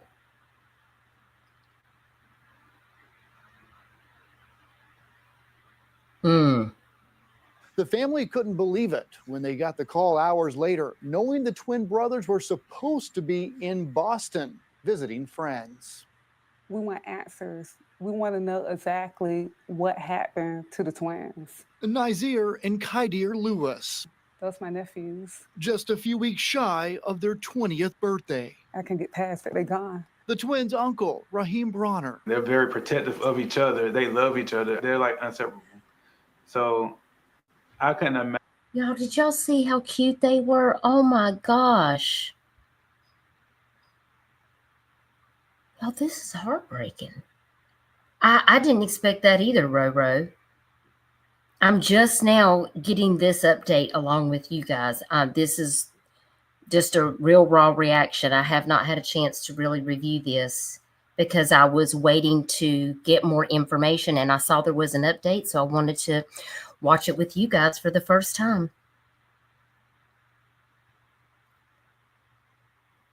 Wow. So I couldn't imagine them hurting each other because I never even seen them get into a fist fight before. The GBI saying their preliminary investigation points to the twins' death being a murder-suicide. We knew right away that wasn't true. Family says the twins had a 7 a.m. flight to Boston last Friday. Right there, we never heard from them. They missed their flight. We don't know what happened. 24 hours. Oh my word.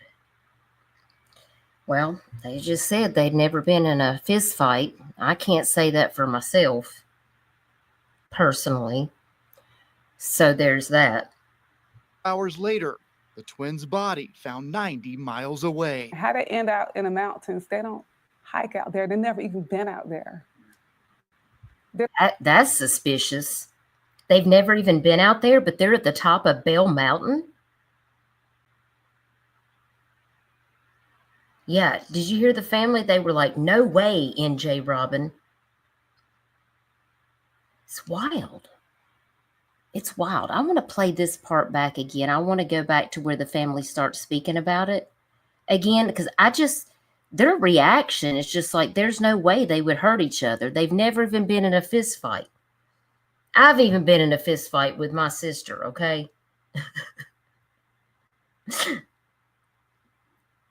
And I still don't see it coming to that. Hi, Nana's Dragonfly. Hope you're doing well. The mountain was not on the way to the airport, Vibrator? Oh, wow. So what transpired before they're supposed to go to this trip? Like something must have happened. I don't like the sound of this at all. All right, let's listen to this one more time with the family. And this is where, let's start right here again. I couldn't imagine them hurting each other because I never even seen them get into a fist fight before. The GBI saying their preliminary investigation points to the twins' death being a murder-suicide. We knew right away that wasn't true. Family says the twins had a 7 a.m. flight to Boston last Friday. Right there, we never heard from them. They missed their flight. We don't know what happened. 24 hours later, the twins' body found 90 miles away. How they end out in the mountains, they don't hike out there. They've never even been out there. They don't know nothing about Hiwassee, Georgia. They never even heard of Bell Mountains. So how did they end up right there? A mystery this family is trying to solve. They had a huge support system. Like, we know them that they wouldn't do anything like this. So to say that they did this to each other when they come from a family of love, and they love each other, they always together, we don't believe that. They didn't do this to each other. Something happened in those mountains, and we want answers. I did reach out to the GBI tonight. A spokesperson says the twins' autopsies is finished, but they're awaiting additional forensic testing to be finished, as well as the investigation portion of this before they issue a final ruling on the brothers' causes of death. Sunday, I agree. They need to do the search history from their devices, see who is messaging them, check their Facebook, any type of apps that they might have been using, Snapchat, whatever, because something transpired and there's a good chance that there is digital forensics to back that up. So I do believe that is key in this investigation, is looking into that. 100% Sunday. Let's see what else I can find on this. Developing tonight, hundreds have donated to an online fundraiser. Also, they've got an online fundraiser, it looks like.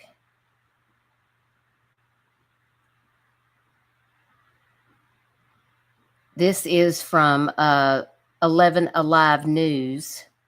This was posted just a few hours ago. Developing tonight, hundreds have donated to an online fundraiser for the family of two twin boys found shot to death on top of a Georgia mountain. Their story is gaining national attention. Family members say, despite what the investigators are reporting, that they don't believe this was a murder-suicide. Hikers found the bodies of 19-year-olds Kadir and Nazir Lewis Saturday, March 8th, at the top of Bell Mountain in Hiawassee. They were 90 miles from their home in Lawrenceville.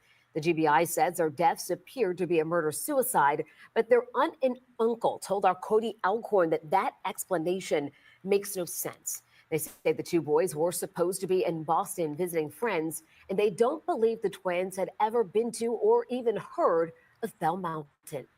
We know them that they wouldn't do anything like this. So to say that they did this to each other when they come from a family of love and they love each other, they always together, we don't believe that. They didn't do this to each other. Something happened in those mountains, and we want answers. The GBI said on Sunday that the autopsies have been completed, but additional forensic tests are needed before the medical examiner can make a Well, and digital forensics. Let's not forget that part. You've got to have something to support what they find. Mercedes Girl, that's a great question. Did they drive themselves to the airport? Did the family buy the airline tickets, or did the boys? People are saying the boys wouldn't plan on taking a gun to the airport.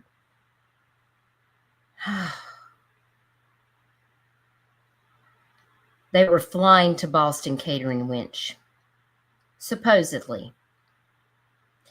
Lise, that's a great question. Trail cam in the mountains?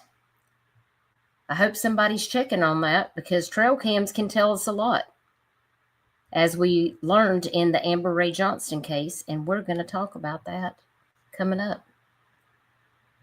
Got a lot of questions about these young boys. Heartbreaking. Absolutely heartbreaking. I'll keep you guys posted as I see some new information come out on that. That is the latest update. I don't have any more information that's factual that I can share with y'all, because I want to make sure that it comes from law enforcement. There's so many rumors and stuff that's going around in some of these cases. It's hard to know what's the truth unless you actually hear it coming from law enforcement themselves. So yeah, Trixie, where did the gun come from? Yeah, and street cams, vibrator. Yeah, all of these things are so important. You guys know, you've been around the true crime community. You know how it works. Those are all so very important. Now, I did reach out to Amber Ray Johnston's mom. You know, she called me the morning of my surgery when I was sitting in the surgery center waiting for them to call me back to have surgery on my broken hand. And right before I went back, my phone rang, and it was her. And, you know, she calls me a couple times a month, keeps me informed. She was letting me know that law enforcement had not been giving her any updates about the DNA that they were testing against the bones, the remains that were found in Anson County, North Carolina. And I told her she just has to keep pushing them. She just has to keep pushing them to stay on them.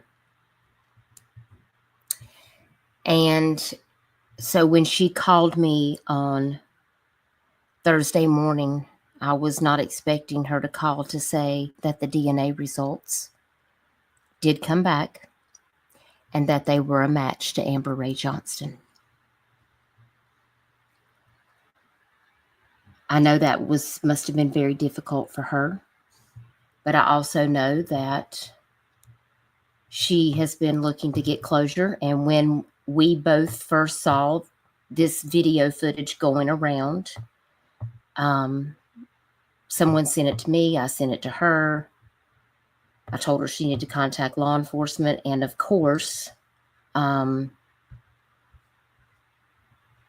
as Sharon and I looked at the video, we both said to each other that we knew that it was Amber on that deer cam trail cam footage. And so I wanted to give you an update about that case. So after 3 long years of searching for answers, Sharon Johnston had informed me that Amber's DNA did match the Anson County Jane Doe. And so there's her flyer. And I hope that Amber can find peace and that her family can find some type of closure, her mother and her children and even her grandchild, whom she never got to meet. And I know this was a very, very tough day for her family. So I'm going to share my screen because I want to take you over to the group that was started for Amber. Well, it was for the Jane Doe, but we knew. Sharon and I had both, we've talked about this multiple times. And Sharon, I think, is, she has other engagements tonight, but she's going to call me tomorrow.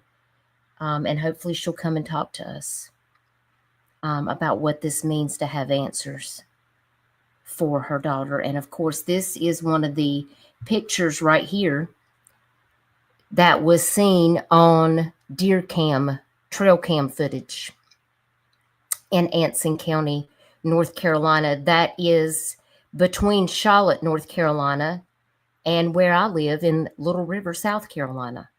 It's about halfway point. And Amber's phone last pinged in Charlotte, North Carolina at a gas station off of Statesville Road. And it turns out that if you take a road that's right by Statesville Road, there you can get on Old 74, and that will take you directly in to North Myrtle Beach, South Carolina.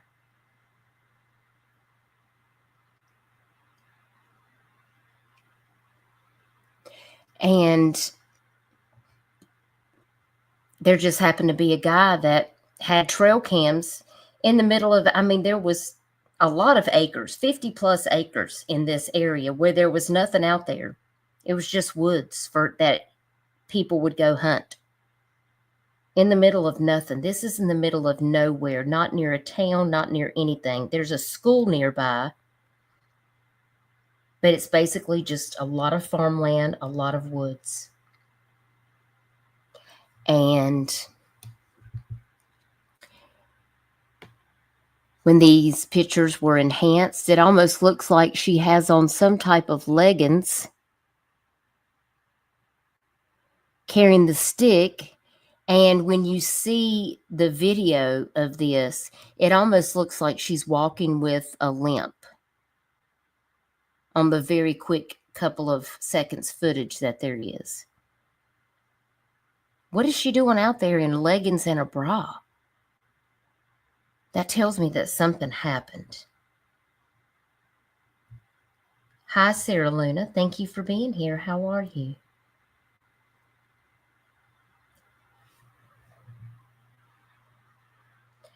Anson County to Charlotte is probably about 45 minutes. And then it's probably about an hour and something from Anson County to into South Carolina. About going towards where I live. It's probably about an hour and 20 minutes to my house.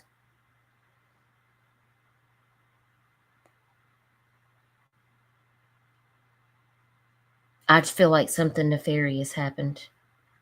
And, you know, her boyfriend said that he told the mother that he had not talked to her. He had not seen her, that she was supposed to be coming to see him when she got on that bus. And then he said that she never answered him back.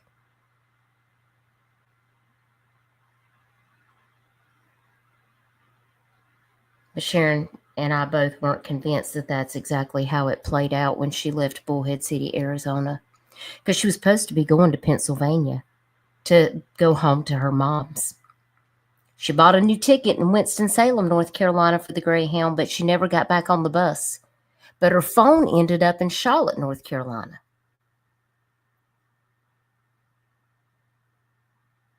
Was she trying to hitchhike? Did something happen? I don't know. And of course, that brings me to the Anson County Record, who has done an excellent job. Let me make sure I'm sharing. I've got to share my whole screen for this.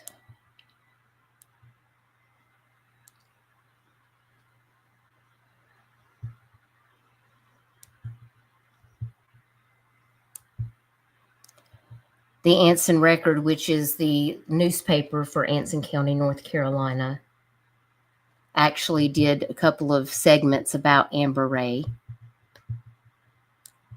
And in this first and the second part right here, the town that's closest by there is Wadesboro.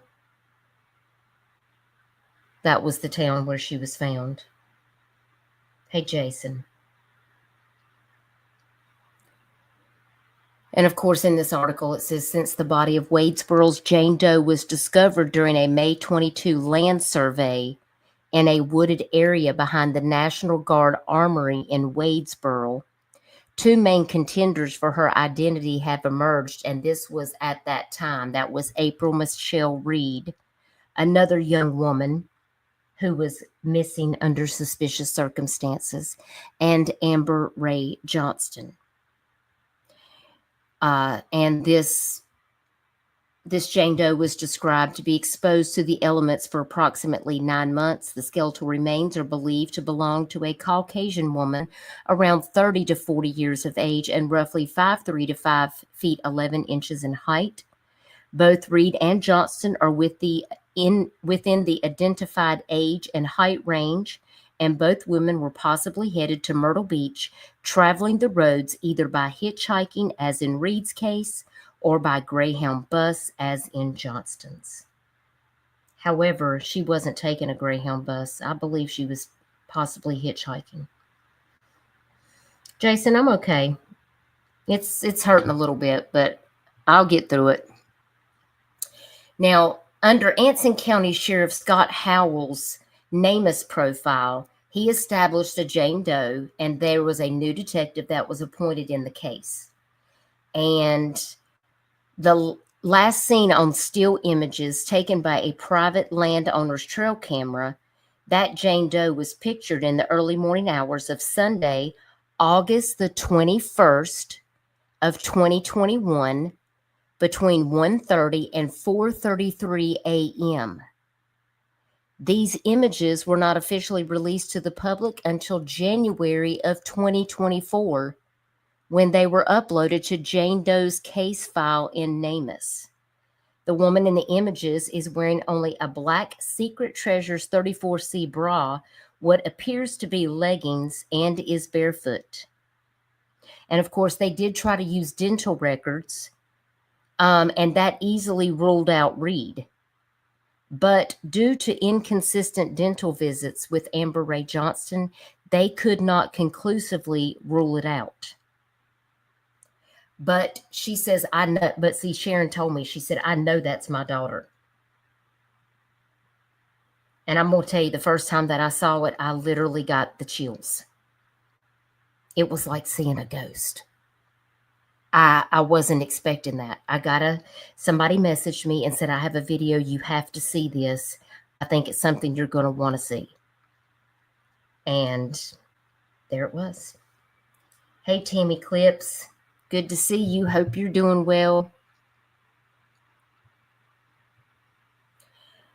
And as you can see here, Amber, who lived a somewhat nomadic lifestyle, was 36 years old when she went missing. And apparently the last time that she was supposedly seen was when she bought that ticket at the Winston-Salem Greyhound bus station on August 17th of 2021. She had recently broken up with her boyfriend, Jarrett Ward, and she was living in Bullhead City, Arizona at the time of her disappearance. And after the breakup, Jarrett Ward claimed to Amber's mother he had left Amber there in Bullhead City and headed to Las Vegas, where he then got a Greyhound bus ticket through Catholic Charities to return to his hometown in Myrtle Beach. And so obviously she must have got on the bus to get all the way out here. She left on August the 16th, coming this way.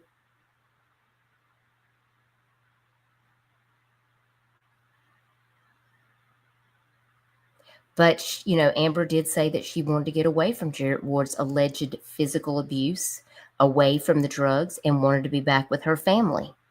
And that's when she allegedly asked a friend to help her find a bed at a rehab center near her family. Now, her phone did ping in Flagstaff, Arizona, but then it pinged again in Charlotte, North Carolina after that. And that's south of Winston-Salem, about 45 minutes to an hour, give or take.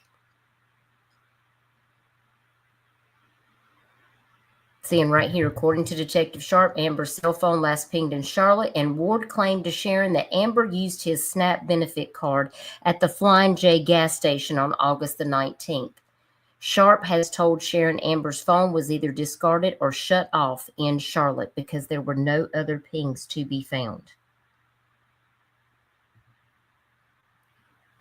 Rockingham is actually about an hour and 30 minutes from me. Rockingham is a little more east of Charlotte. Yeah, it's kind of more towards the center part of the state, closer to the state line of North and South Carolina. Yeah. Richmond County. Scotland County. Around that area.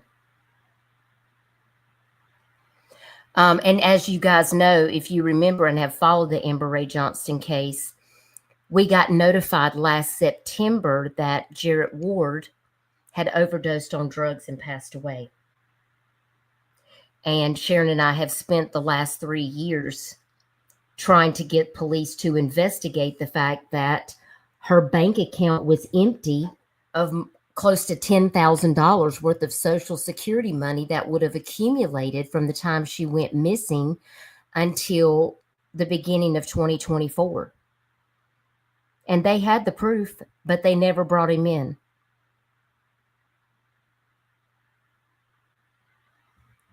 Yeah, her bank account was empty. Somebody was stealing her Social Security money and was transferring it into a PayPal and a Cash App that was not affiliated with Amber, but it was affiliated with Jarrett Ward.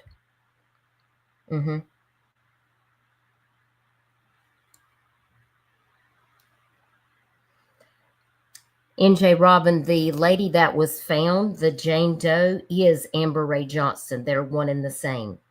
They just didn't have any identification. They had to wait. I think it took about 16 months for that DNA to get compared to the remains. Yeah, because it just came out. We got that case filed and put into NamUs finally in January of 2024, and it's taken until now to get a DNA match. And that's her. So if we take it back out to this, let's go to part 3, because that's the name of part 3. Big shout out to the Anson Record, giving Jane her name back, which is so important because closure in these missing cases is, even though it's not the closure that we want for these families, At least Sharon has the answers that she needs and deserves. Because Amber's children deserve to know what has happened to their mom. And here you can see the Anson record writes, with a heavy heart, Sharon Johnston, the mother of a missing woman, Amber Johnston, has confirmed the news no parent ever wants to receive. On Monday, March the 10th, Sharon received a phone call from a detective with the Anson County Sheriff's Office who is in charge of the Wadesboro Jane Doe case. And it was during this call, as Sharon has since shared with the Anson record, that she learned her daughter Amber has been positively matched with the DNA of the unidentified woman whose body was found behind the National Guard Armory, May 2022. Sharon Johnston says the news about Amber being identified was an emotional breakdown for me. I am glad that I can bring her home and she can rest in the cemetery beside of her grandfather and grandmother. They were very close. She adds that the last 3.5 years have been hard on her and Amber's 5 children. Her children and I knew that Amber would never quit calling and texting them, and I was hoping that she was coming home. And when I got the news she had bought a ticket to Pittsburgh, Pennsylvania, and never got on that bus, I knew it was bad, remembers Sharon.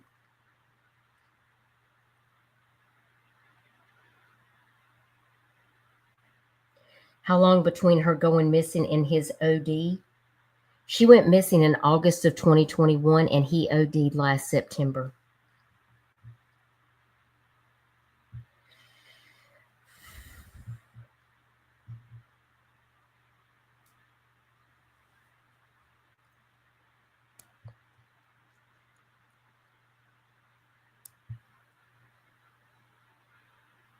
Johnston acknowledges she does feel some amount of closure in finally having an answer for where her daughter has been all of this time. Amber is gone, and it's real, and it's heartbreaking. The horrific pictures on the deer cam will never leave me, but they were part of identifying and bringing my daughter home, and that I am thankful for, she said. Many families are still searching after many years for their loved ones. Looking ahead, Johnston says she doesn't know what she thinks the next steps in the investigation into her daughter's disappearance will be, but she is hopeful that law enforcement will not give up on finding the answers to Amber's story. I do know Amber did not get to that location on her own. She had no belongings, no phone, no shoes, no clothes, she said.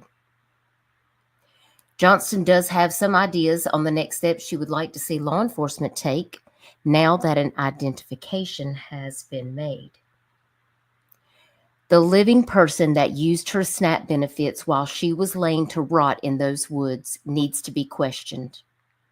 And we've talked about that on her playlist. His name was Jarrett also. Jarrett Ward sold her SNAP benefit card to him because they were all living homeless and on drugs. And I have the text messages to prove it. Her picture should be shown in the area because someone saw something. Someone knows something. And hopefully someday, someone will come forward with information. Through the heartbreaking journey to find Amber and bring her home, Johnston said she has learned a thing or two about the kindness of strangers, even those from other countries who have reached out to offer prayer, love, and support. She said, I want to thank all of the people that helped search for her and spent countless hours from the start of this journey, she said. The posters, podcast, and boots on the ground from Duchess Discussions YouTube channel and Facebook page for the missing, which was so sweet of her to mention me, and Angela Mimi, who was Libby Lessons. We went out and hung up flyers and did what we could to just bring awareness to Amber's face here in South Carolina. Ray Law in North Carolina, going down from Winston to Charlotte, videotaping the way and posting flyers everywhere. A dear person in Myrtle Beach who attached flyers and met me to discuss the missing case with the Myrtle Beach Police Department. She was such a sweet lady. The Charlie Project, the Anson Record, and so many more people helping, praying, and sending me hope, clues, and support, and sharing Amber's story. And I just want everyone to know that Amber had her struggles, but Amber was a kind soul, and she loved us all, and she was coming home to her family and friends. But something or someone sidetracked her along the way, and she will be coming home in a different way, and we shall visit her and know where she is now, home.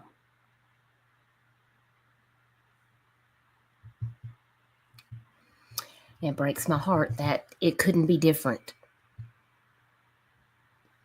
You know? So, it is heartbreaking. And it was,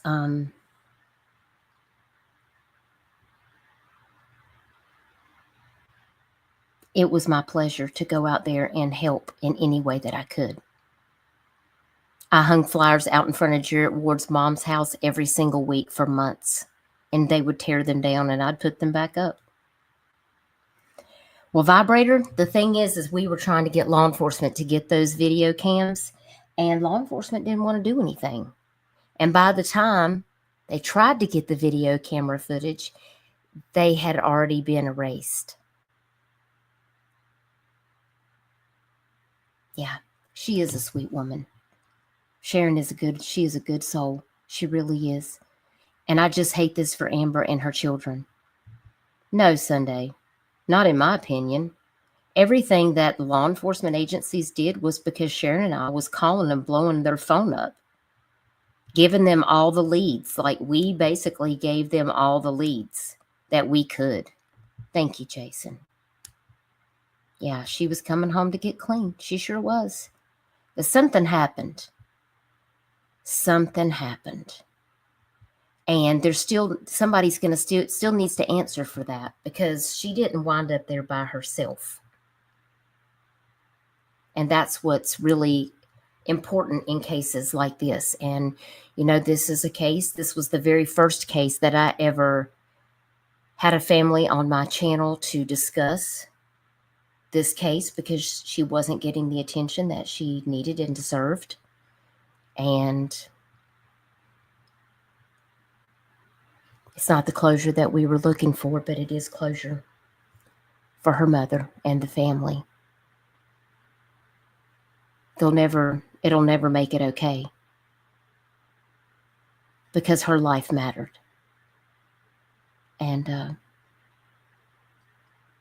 I just want to let Sharon know that we're thinking of her, and Amber's kids know that our heart is with them. And I'm so sorry that it wasn't the end result that you all had hoped for. But I'm just glad that you know where she is and that she's home there where you can visit her. And we'll keep doing what we can to hopefully get the answers for her family that she deserves. And now we're going to share some missing flyers. By the way, we had some water spouts here today in the ocean. If you guys have never seen a tornado on the water, that's what that looks like.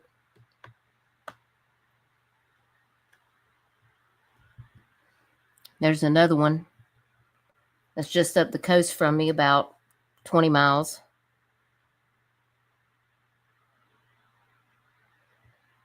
It's kind of weird to see them on the water, but we get them here a lot, water spouts. I know, Sunday. Thank you, NJ Robin. Y'all just keep sharing in your thoughts and prayers. I know it means a lot to her. Thank you, Chatty and Kales. Yeah, that is pretty cool, isn't it? I wanted to share that with you guys too. So just rest in paradise, Amber, and just know that we're going to keep seeking the answers so that you can get the justice that you deserve.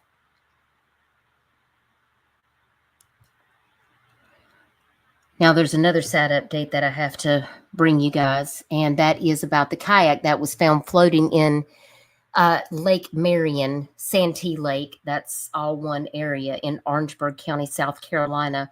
This kayak was just found floating out there with a catfish setup, which is like rods, reels, tackle box. You got to have a line to hold the kayak in place while you're fishing. It had all of the equipment and everything on it with a life jacket, but there was no boater in it.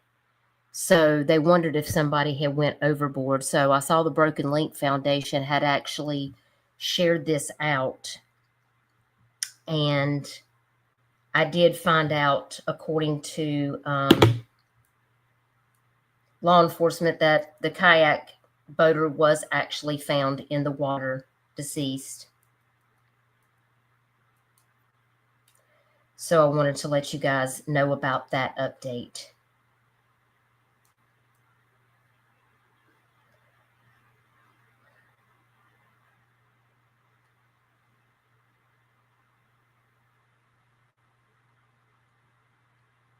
Such a sad case.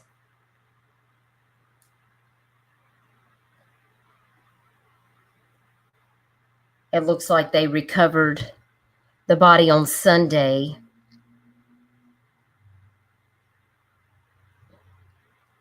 That kayak was actually missing on the 16th. On the 15th, and then on the 16th is when that recovery was made. WLTX News. They're waiting to identify that person. They were using cell phone data to help find where the person may have gone into the water. And then Sunday evening, they confirmed that a dive team using sonar had recovered the missing kayaker. Henry Bryant III, age 44, from Summerville, South Carolina. Apparently, he died from asphyxia, from drowning. So I just wanted to give you guys the update on this missing kayak.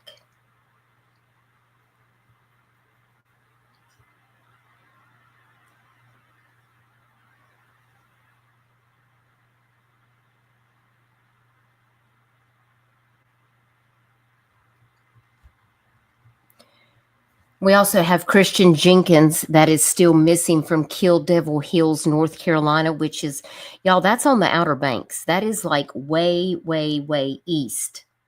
Like almost as far as you can go east. He was last seen on Saturday, March the 15th at 3:11 p.m. Christian is 16 years old. He's 5 feet 11 inches tall, weighs 120 pounds. He's a white male, blonde hair, blue eyes, wears dental braces, and it also looks like he wears glasses. He had on khaki pants and a green t-shirt, and he was traveling with his dog, which is seen here in this picture. And this is the vehicle that he was last seen in. He has been located safe. I was getting ready to go over there and look. Thank you for letting me know that. I haven't had a chance to look this evening. Thank you, Arctic. I will have to update that flyer and make sure to share that out on my... I know he made it all the way to Tennessee.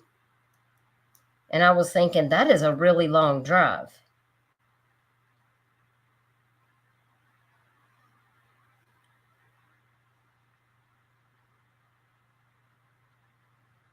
Okay, according to his mother, they found him at a Walmart in Missouri. And she said, that's all we know. That's all I know. Thank you so much for sharing the post and getting the word out. Every person I talked to between the Outer Banks and Tennessee had already seen the Facebook post or had seen it on the news. And I'll update you when I know more details. That is scary. He was all the way in Missouri. What?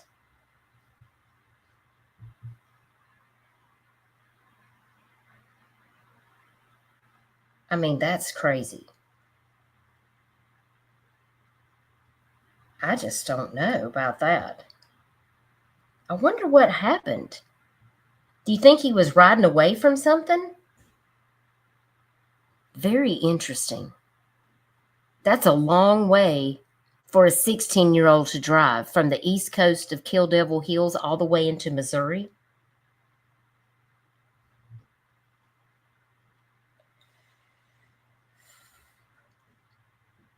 I appreciate you already telling me that he was found safe. That is such a relief. I was very worried about him. Puppy, you're back. You and Daddy, you're back with the alligator. Yeah, that is a long stretch, isn't it? Arctic said maybe he met a girl online. Well, that's a good point. Hey, Amethyst Moon. Good to see you. I hope you're doing well. I hope you're feeling better. So Christian was found safe. The next flyer that I have was also found safe. This is Skylar Grace Manley out of Reidsville, North Carolina. She was also located safe.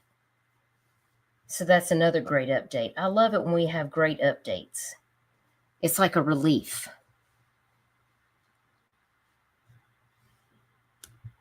We also have Jamie Kennedy missing out of Albertson, North Carolina, and I need to go over and find out if there's any updates on her.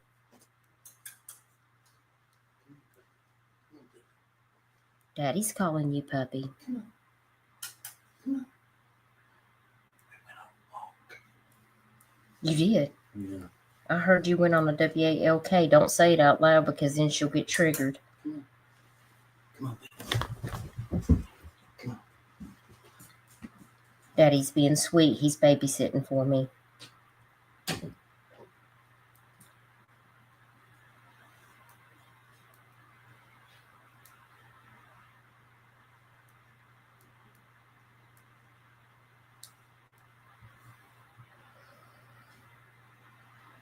Okay.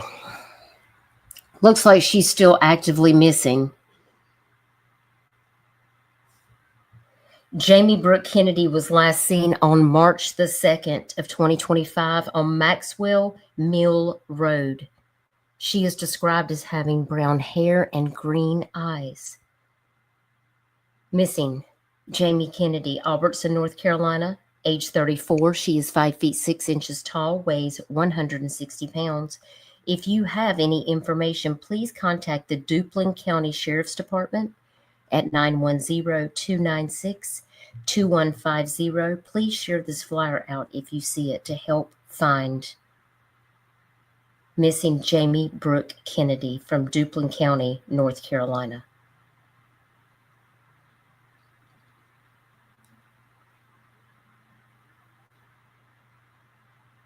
You can also call the Duplin County Crime Stoppers tip line at 910-372-9202 if you have any information on her whereabouts. And that's pretty much all I have for her. Thank you for letting me know, Nicole. I'm so glad to hear she's been found safe. I appreciate you sharing her information.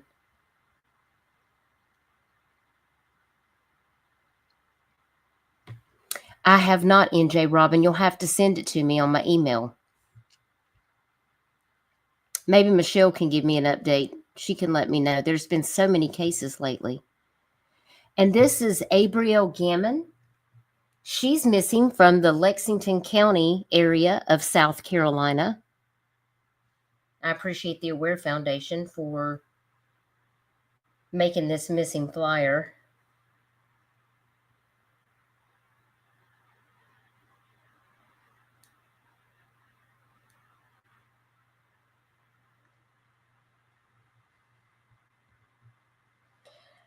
Lexington County said she is an at-risk runaway.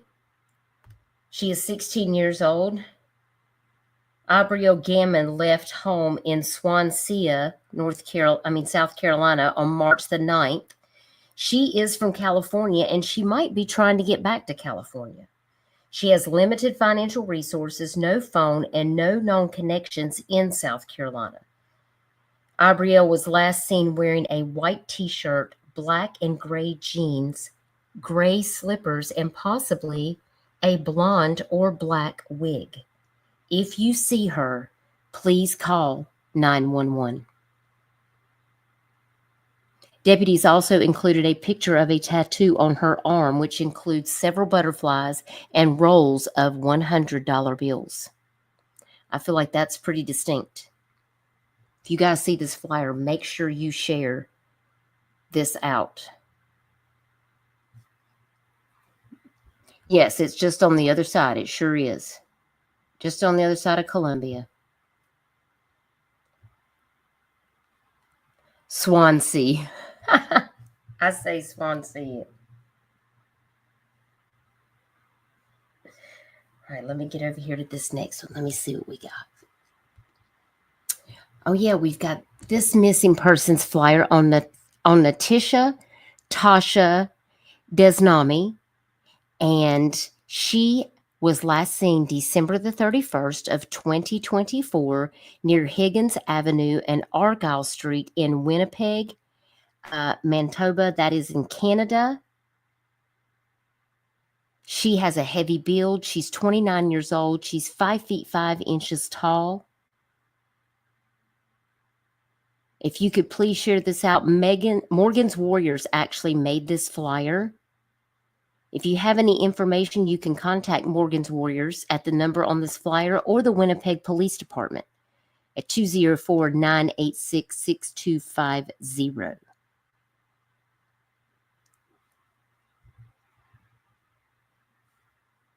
Good night, Kels. I hope you have a good night.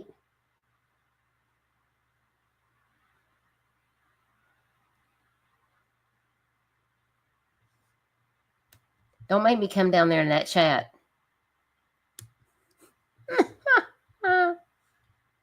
Lord, I hadn't even said that name, and I don't know when. I can't tell you even the last time I saw the name of that town.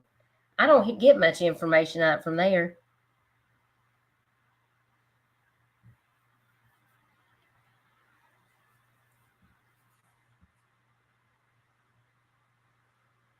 And people do be mispronouncing Ori, that's for sure.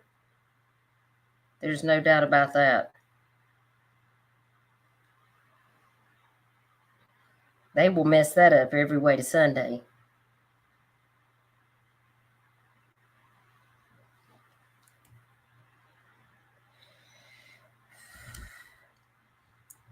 All right, now the next flyer that we got is Kanan Scott, and I have not been able to look for an update on him.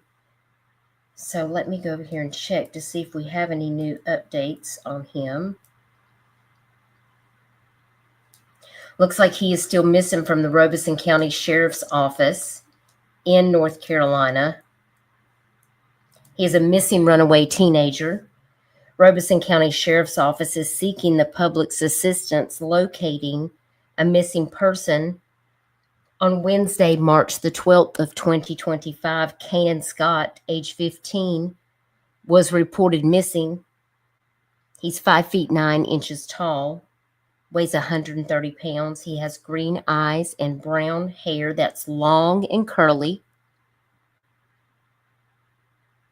Anyone with information on the whereabouts of Kanan Scott can reach out to the number here at the bottom of this flyer provided by the Aware Foundation of Virginia. Kanan Scott is a 15-year-old Native American male.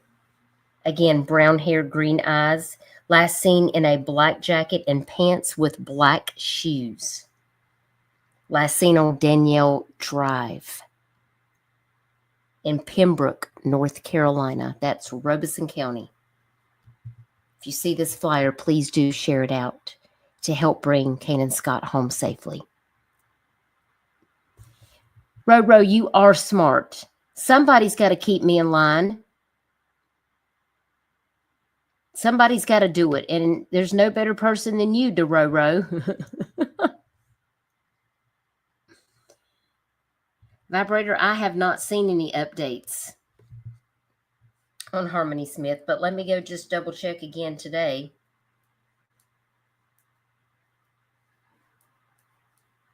I appreciate y'all bearing with me because you know I've just got one hand, so it takes me a little bit longer.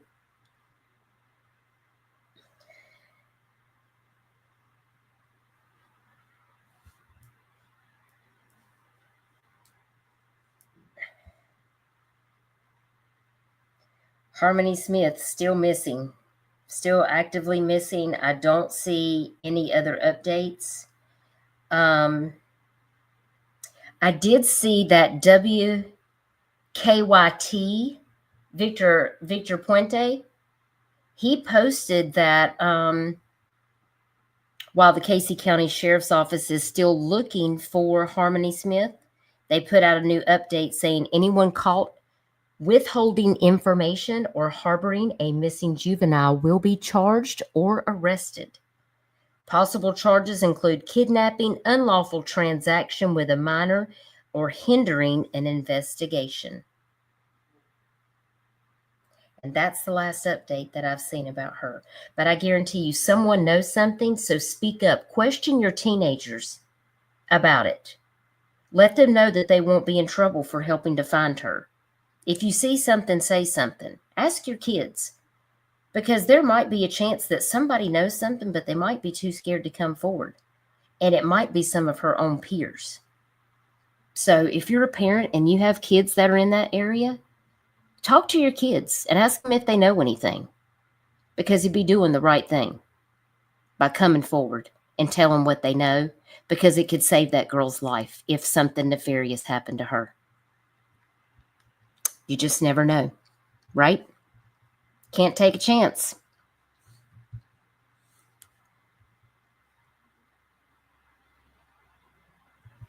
Oh my goodness, NJ Robin. If you see any information, email it to me. I don't see Michelle in here right now. She might have had to go eat dinner. I'll have her to check into it. I'm trying my best, Mind the Monsters. I'm trying my best. You go to the Amish store there? That's wonderful, Vibrator. Thank you for doing that. And just remind people, listen, if you see something, say something. If you want to stay anonymous, call your local Crime Stoppers and let them know that you want to stay anonymous. Because they'll respect that if you have information that you want to share.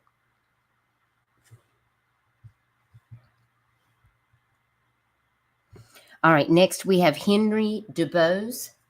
He was a case that I had shared out of Sumter County, and he was located deceased. So I wanted to make sure that I shared that update with you guys. Yes, I do have Facebook, NJ Robin, Duchess Discussions. Let me drop my link, and you can go over there. If you're not following me on Facebook, you can send it to me on Messenger.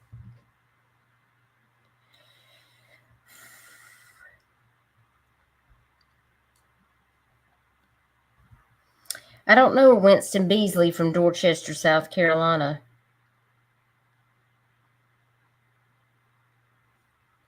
Don't know him, Elizabeth. Is he missing too?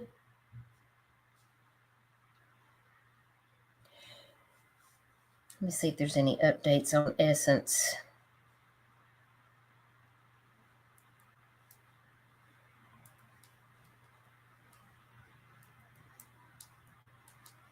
Essence Cox was missing out of Pitt County,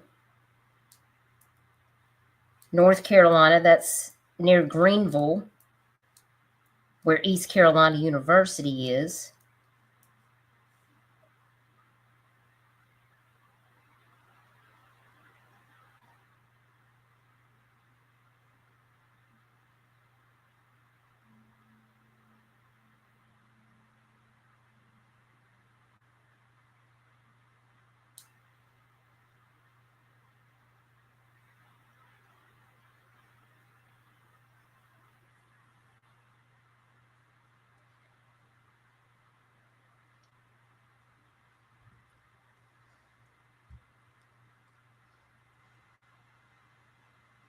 Two days ago, there was another article with ABC News 12.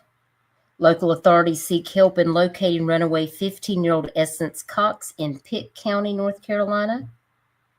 She was last seen March the 1st, 2025, south of Greenville, per authorities. She's 15 years old, 5 feet 10 inches tall, 230 pounds, black hair and brown eyes, unknown clothing. If you have any information, please contact the Pitt County Sheriff's Office at 252-830-4141, Or again, you can contact the Pitt Greenville Crime Stoppers, and you can remain anonymous, and you can earn a cash reward. If you see something, say something. Help bring these kids home safe where they belong.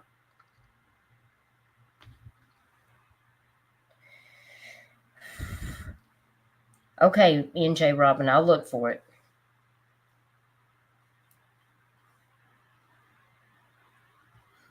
And next we have Cameron Henry.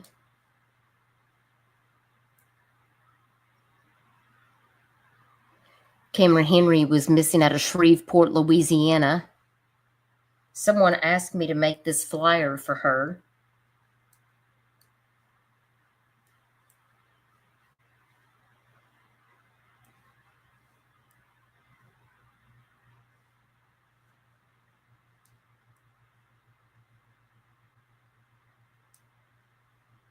And this came from Reporter News out of Shreveport with Shreveport Police Department. The Shreveport Police Department needs your help locating this runaway teenager. They're asking for you to help locate Cameron Henry, a 14-year-old runaway juvenile who was last seen on the morning of March the 5th of 2025. Henry left her residence in the 6500 block of Burke Street to go to school, but did not return home and has not been seen since. She is described as a light-skinned black female with black hair and light brown eyes. She's approximately 5 feet 8 inches tall and weighs between 130 to 135 pounds. She was last seen wearing a school uniform consisting of khaki pants and a gray sweater. She also wears glasses. Anyone with information about Cameron is urged to call the Shreveport Police Department, or you can reach out to Caddo Crime Stoppers, and the numbers are here at the bottom of this flyer. This is on my community wall as well as on my Facebook page. If you see it, please share it out. We need to get her found, and thank you, Arctic Fox, for all the videos that you make and for making one for Cameron. I really appreciate everything that you do to keep pushing these flyers and these kids' faces out there. She does look older than 14 years old, doesn't she? That's fine, NJ Robin. I understand, and don't worry. I won't give out your information. Arctic is amazing. He does amazing work. I hope Austin feels better, by the way. The flu has been running rampant all over these streets here lately. I hope some of my other mods that aren't here are doing okay. I know everybody's had so many things that are going on lately. It's been a lot. A lot of people are not feeling good, feeling sick, got things they got to take care of in real life, and I do understand that. Real life always comes first.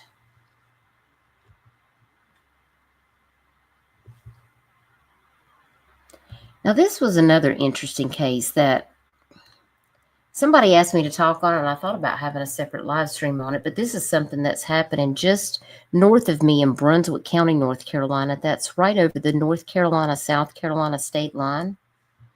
And this story I read earlier today from the NC Beat, and they have a lot of information about different true crime cases, all kinds of stuff that's popping off all around North Carolina. And this one was something else. I just couldn't believe it. And I was like, I'm going to have to share this because what in the world is going on here? The family of Britney Johnson is suing the Brunswick County Sheriff's Office and the North Carolina Department of Adult Correction, alleging that she was forced to work as a confidential informant, ultimately leading to her tragic death. And I was thinking, what in the world has happened now? And apparently, the family filed this lawsuit December 27th of 2024 in the U.S. District Court for the Eastern District of North Carolina. And it alleges that Britney Johnson was wrongfully used as a confidential informant, ultimately leading to her tragic death on December the 26th of 2024. The family is represented by civil rights attorney Ira Braswell of Braswell Law in Lewisburg, North Carolina. The complaint was filed by her mother, Tina Marie Johnson, and other representatives of her estate, and it outlines a disturbing series of events. The lawsuit names multiple defendants, including the Brunswick County Sheriff Brian Chisholm, deputies Alexander Melvin and Timmy Clemens, and probation officer Alice Camden Alessandra, among others. And you can see some of those people are identified in this little clip right here. And at the heart of the lawsuit, the claim is that law enforcement officers coerced Britney Johnson into acting as a confidential informant despite being on probation for drug possession and actively participating in a rehabilitation program. The Brunswick County Sheriff's Office allegedly failed to follow established procedures prohibiting probationers from being used as CIs without proper authorization.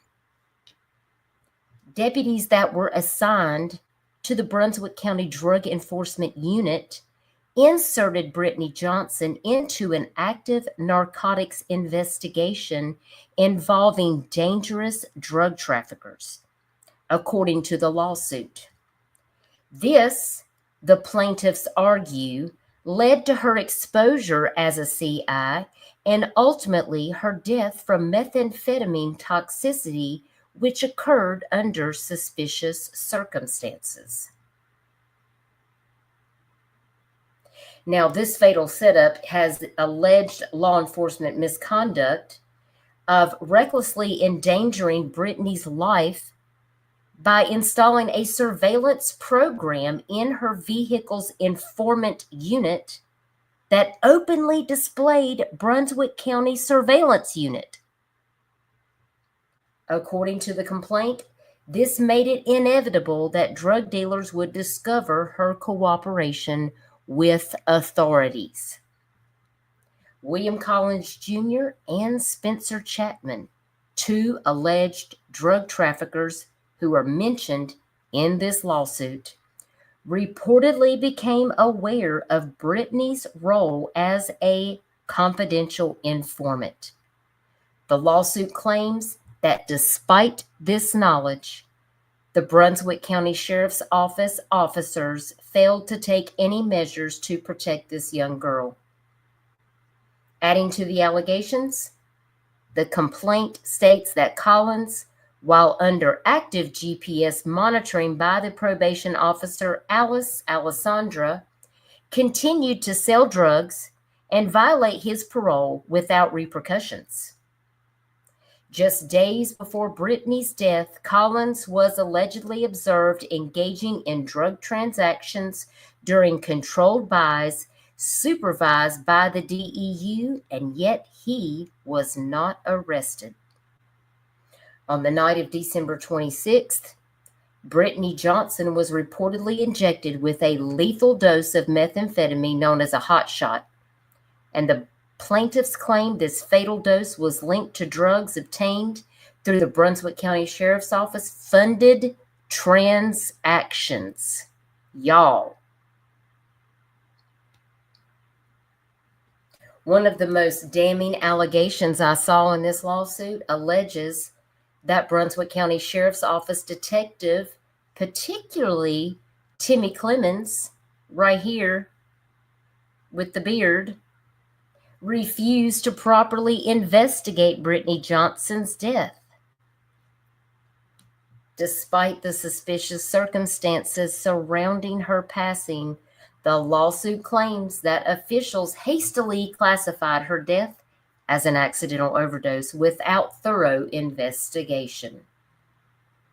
Family members who later searched Britney's home allegedly found syringes containing blood and unknown substances. They were turned over to the Brunswick County Sheriff's Office for forensic testing, but the lawsuit asserts that the evidence was destroyed without explanation. How convenient. Furthermore, the lawsuit states efforts to obtain investigative records related to Britney's death have been obstructed by the sheriff's office, raising concerns about a possible cover-up. So the plaintiffs are seeking damages for wrongful death, constitutional violations, and law enforcement negligence. And they argue that Britney's right under the 4th, 5th, and 14th Amendments were violated, including unlawful search and seizure, failure to protect, and reckless endangerment. It demands compensatory and punitive damages, as well as attorney fees.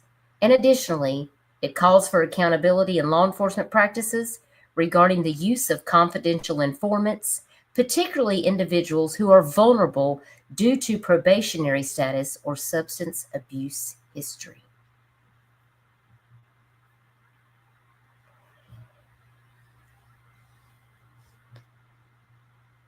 I'm so sorry, Vibrator. I'm so very sorry. Yeah, NJ Robin. Follow the money. See, okay? Those people knew that she was working for the, let me tell you. Look at this young girl. They forced her to do this. I agree. Yeah.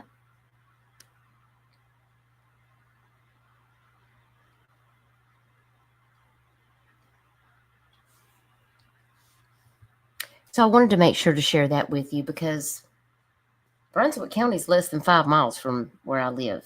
It's just north of me, right over the state line. That's Brunswick County. Good old boy system once again. Coming in for the big L.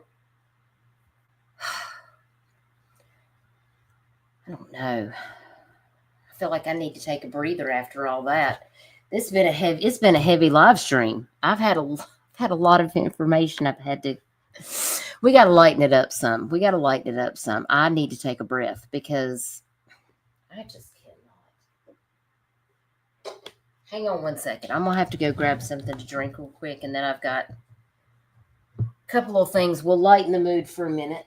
I'm going to go grab me a Sprite. Y'all hold tight for a second. Let me get down here. And I'll be right back. I'm going to just go grab me a quick drink. Hold, please. I shall return momentarily. I will not be gone long. Just give me 1 second.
Okay, I'm back.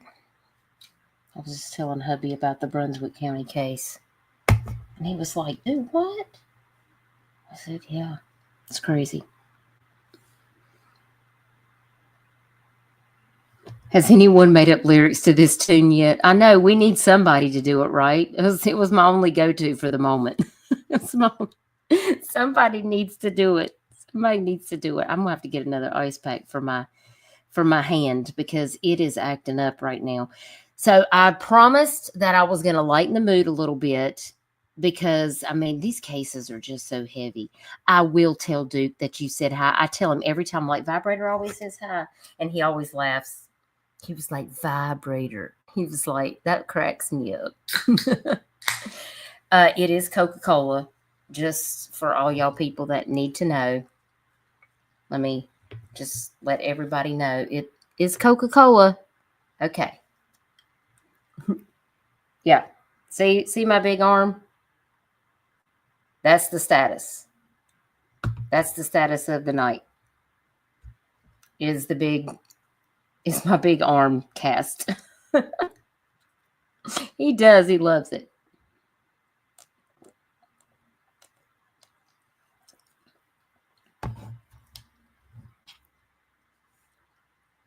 Yeah, I thought the lifeguard was somebody different. I was like, how did the lifeguard get into this case? Come to find out, the tourist guy's a lifeguard. And like, why they are even calling him, I'm still confused by that. I'm confused by the reporting on this. Yeah, it doesn't feel good, Lisa, at all. It really doesn't. It hurts. Sometimes you got to punch people. It happens. It's a long story. I can't even go there right now. So we're just going to chill for a minute. We're going to take a little break. We're going to take a little breather, and I'm going to make y'all laugh for a minute because that's what I do. Lisa. What? If this is really how you feel, it isn't healthy. Maybe you should think about coming down to the guidance center and talking to someone with their help. I'm not crazy, Malin. I've just been in a very bad mood for 40 years. And that's how I feel about it. I've just been in a really bad mood for 40 years. I do still have the middle finger available. That's a plus. In case Betty needs it, she gets so offended. And she stalks my social media, but she says I'm a nobody. She gave me the middle finger, and then she cried about it. God bless her. I hope she goes to jail.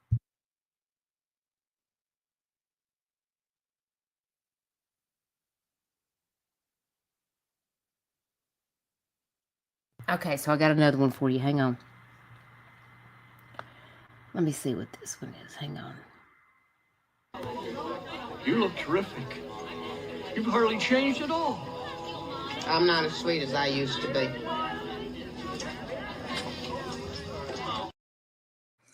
That's the truth. We got to get some steel magnolias in there. I'm not as sweet as I used to be. It's just the way it is. You love my TikToks. How did I break my hand? Well, somebody decided that it was a good idea to get upset with me, and they put their hands on me. And that's my natural response. If you put your hands on me, then I'm going to respond. That's what happened. That's what happened. That's what happened, NJ. That's all I can tell you. Oh, you're sweet. Sweet as pie. I used to be sweet as pie, but now not so much. Not so much. Okay, I got another one for you. This one's even funnier. So everybody knows Top Mom is back, right? I will tell him. I'll do it. I saw this on TikTok, and I have laughed and laughed and laughed. And so now I have to share it with you because y'all know how I feel about Nancy G. She be cracking me up with all of her stuff. So I saw this other creator who did this TikTok impersonating Nancy Grace. And Lisa, I had to. I will never let somebody, after I'm a domestic violence survivor, and I will, even if it's my family, if you put your hands on me, I will. It's no. They caught the hands of the queen. Yeah. That's why Michelle, if you see her going around calling me $1 million baby, that's why she keeps calling me that, y'all. But really, I'm not a violent person. I don't react with violence. I'm very calm and level-headed. But that's when you mess up, is when you put your hands on me. That's when just to fuck around and find out at that point. You know what I'm saying? Like, I don't like that. But I will always protect myself, and I'm always going to protect my parents. It's just the way it is. So anyway, we have to play this guy doing his Nancy Grace impression because it's on point, and I feel like that you guys will get a good laugh out of it. So here we go.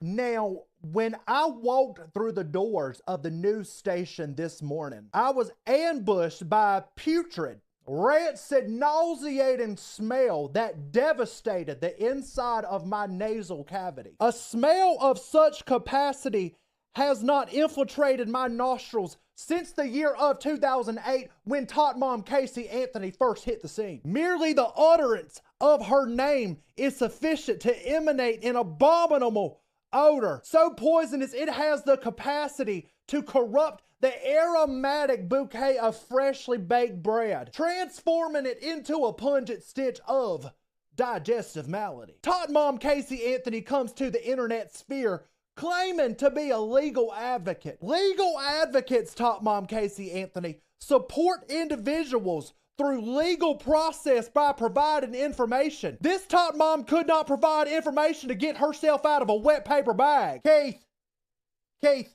I don't know why you're popping up a montage of Tot Mom Casey Anthony, but just use the one photo. Matter of fact, take this Tot Mom off of my screen. My eyes would rather be scratched out by 7 feral cats fighting over a field mask on a hot day in the middle of July. Tot Mom Casey Anthony. My esophagus recoils at every syllable of that woman's name. This Tot Mom Casey Anthony is like an internal hemorrhoid, relentlessly pulsating with maximum inflammation on the verge of rupture, all while voraciously absorbing the final remnants of public attention. Much like a decrepit sleep apnea apparatus ensnared in its own fraying, moldy cord. I refuse to tolerate such a spectacle, and though my last name is Grace, I will show this individual absolutely none of it.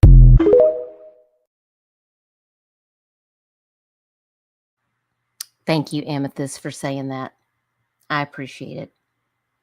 I hated to have to do it, but sometimes you just have to let them know. Lise, tell me that's not funny. I laughed. I played this 10 times today and laughed the entire time because I was going to try to do the TikTok myself. And I was like, this is too many words for me to remember. Don't think I can do it. Not the feral cats. Y'all, he was on point. Tell me that he was not on point. I mean, down to the hair, y'all. I mean, he was channeling Nancy G right there. Hey, Ivamos. How are you? I'm so glad to see you. NorCal Jim, what in the hell did you come into? And to be clear, it was definitely not the Duke. No, it was somebody in my own family. Yeah. Remember when we talked about siblings they hadn't even gotten a fight with each other? The twins, remember that? And then I said, well, I've even gotten in a fist fight with my own sister. Well, that's the fight I'm talking about, okay? Yeah, it happened. And he drove 200 miles through a huge fit, told everybody off, and took me home to see a surgeon. And he was pissed. So it definitely was not him because my husband is a real man. He would never, ever do that to me. He is my person. He is my soulmate. He defends me. He's never done anything like that. So I just wanted to clarify for all the people in the bushes. All y'all nosy little people in the bushes that need to know all the things. Okay? All right.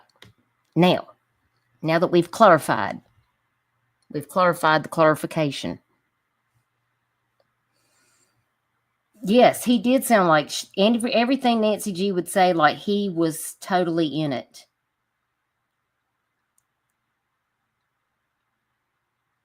No, it was not. We don't talk about Fight Club.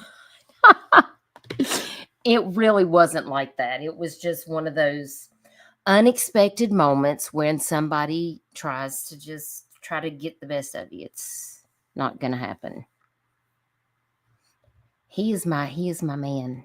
He is amazing. I will tell him that y'all said that.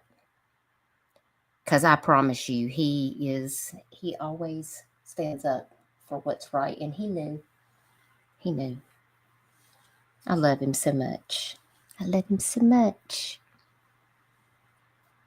Yeah, get your nose out of your bush. Oh my gosh, I'm gonna have to make another t-shirt. We'll make it go to 501c3. We can do it. Y'all don't forget to check out my bonfire store because we got 3 shirts and all the profits go to 501c3. We're going to have to get some more t-shirts. I'm going to have to design some more t-shirts. I think we should make some funny shirts. And all the profits will go to benefit these organizations for the missing. And why not? Why not? I mean, I feel like we should definitely get a shirt with this. Hang on a minute. Let me get back up here. I gotta move my little icon on my little stuff because I gotta get back up to this classic right here. Do you guys get my drift? Do y'all get when I'm smoking? Do you pick up what I'm putting down? I'm not smoking what you smoking. Because I don't know what the fuck you smoking. That's the truth. We also need a shirt like this. Did y'all not see it? It was Duchess. Did y'all not see it? It was Duchess.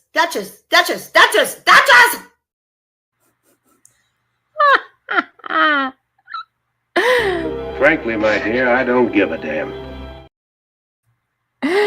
Lord. Okay, see, that lightened the mood some, didn't it? See, it's okay to just take a breather from the seriousness and, you know, you have to de-stress. Yes, and it can only it will definitely only have one eyebrow. I promise you. Listen, that's why I can't be around her because Revival had this. She posted a community post, and we had to pick who we would sit beside at the table at the restaurant. And I think the choices were like Betty and Justin and Brittany and Tony Mathis. That was the choices. And I can't do it. And I definitely can't sit beside Smiley because I might lose my other eyebrow. She might steal it from me. It's a no for me. I'm just going to have to not go. God is my witness. It's the truth. It's the truth. You can't make this stuff up. Okay, so I got a couple more. This one is for Mind of Monsters. Mind of Monsters, Kimber, y'all here? Jim said I'd sit alone. Me too. Me too. Kimber would just starve. Stop lurking in my merkin. I love that one. Yeah, I've got one to the moon. I need to put that one up. I think I've got one that I've designed. Yeah, for sure. Okay, I just want to make sure because this is one that, listen, I do make a lot of my TikToks. I have people send me requests and they're like, can you please do one of this one? There's one Michelle wants me to do of this woman sitting in her sink drinking wine. But my husband said I was not going to climb in the kitchen sink because then he'd have to get me out and he wasn't going to do it. But I'm working on bribing him. But I can't do it right now because I can't cook. Usually I bribe him with food, but I can't cook with one hand. So he's having to do all the cooking. So it's not going to happen yet. But she wants me to get in the kitchen sink and do this one. So Mind of Monsters and Kimber had a special request. So by special request, Kimber, Mind of Monsters, are you in the building? If you're in the building, this is for you. Let's talk about your Cable Ace Award. Let's talk about buttered sausage. Talk about buttered sausage, where it comes from, what it does. Why is it doing what it's doing? Get it out of my face. What about buttered sausage?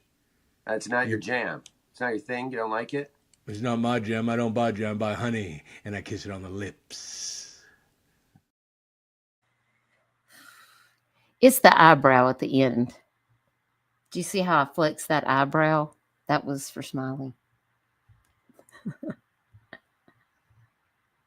You're going to have to get a TikTok. I have too much fun. That's the place where I just let my hair down and just entertain myself from all the crazy because you have to have a space where you can do that. And then I come over here and share it and make y'all laugh. I don't remember what this one was. I have another one on here loaded and I don't remember what that one is. I wonder if we should play it. I don't know. It might not be good. I don't think I published this one on my TikTok. Let's look at it. Y'all, little did I know that when I was going to orient these PA students, I would have to teach them much more than medicine. These girls don't even know what steel magnolias is. I would like to speak to both of y'all's mothers, because they have failed. They were raised in the South and don't know what this movie is. One of these girls said, "Isn't that a show on Netflix?" They said, "What?" I said, "You don't know my colors are blush and bashful. I love you more than I love my luggage." Oh, God. I'm worried about them. They may not make it.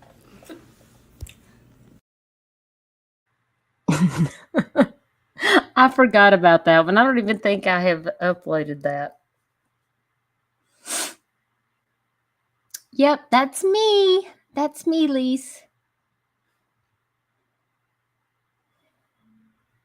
That's little old me. Oh, Roro, you're so sweet. Yes, buttered sausage. I know how much you love that because when I came to your live stream and y'all were talking about how many times y'all had played buttered sausage, I was so glad that I could make y'all laugh. It is under, let me get my link and I'll drop it in the chat. Hang on, let me go grab it real quick. I don't think I have Nightbot that has my TikTok link, so let me grab it real quick. And if y'all are on TikTok, you can come over there and sub up to me. I mean, I do share some missing flyers and stuff like that, but mainly it's just a place that I'm just, hanging out for laughs. So this is my TikTok link right here. I just dropped it in the chat. And while y'all are here, don't forget to go over and like this stream and share it out. And share the joy. Oh, thank you, Am. Listen, sometimes you got to laugh to keep from crying, especially since I hurt my hand. I just, wait a minute. Kimber says she shows it to strangers on the street. Stop it. Kimber, why are you showing my TikTok to strangers on the street? There's no telling what they must be thinking. That makes me laugh. You are too much. Oh my gosh. And you know what? I want to make sure that we had all those memberships that were dropped earlier. I just want to give another big shout out to all the people that bought memberships. Thank you so much for supporting this channel. It really means the world.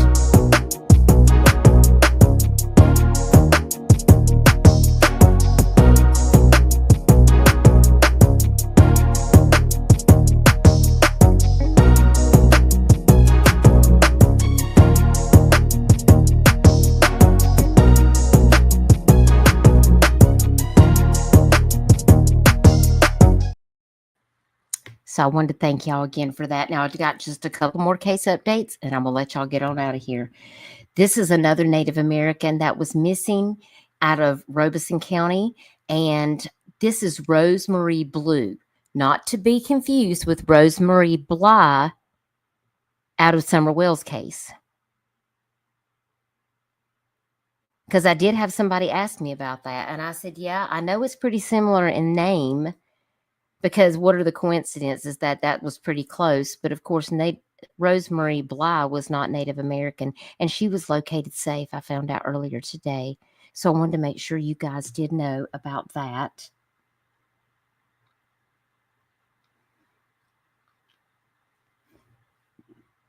And also Alistair Nasser, who was missing out of St. Petersburg, Florida. He was riding a tan bicycle. They were looking for Alistair, but he was actually found deceased. And I wanted to give you guys that update. I found that out before I went live. One of my mods, Allie, who couldn't be here tonight, had asked me about Alistair's case. And I wanted to make sure that I shared that update with you guys.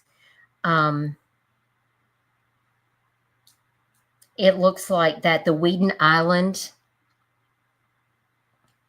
area in Pinellas County, the Pinellas Medical Examiner identified a body that was found in the Whedon Preserve in St. Pete on Friday, March the 14th, as missing 17-year-old Alistair Samir Nasir. The Pinellas County Medical Examiner is still working to determine the cause of death and is waiting for the results of further testing. There are no signs of trauma and no reason to suspect foul play at this time. Alistair was last seen on March the 1st when he left home on a bicycle. So we're thinking of his family right now. If you guys could lift them up in your thoughts and prayers.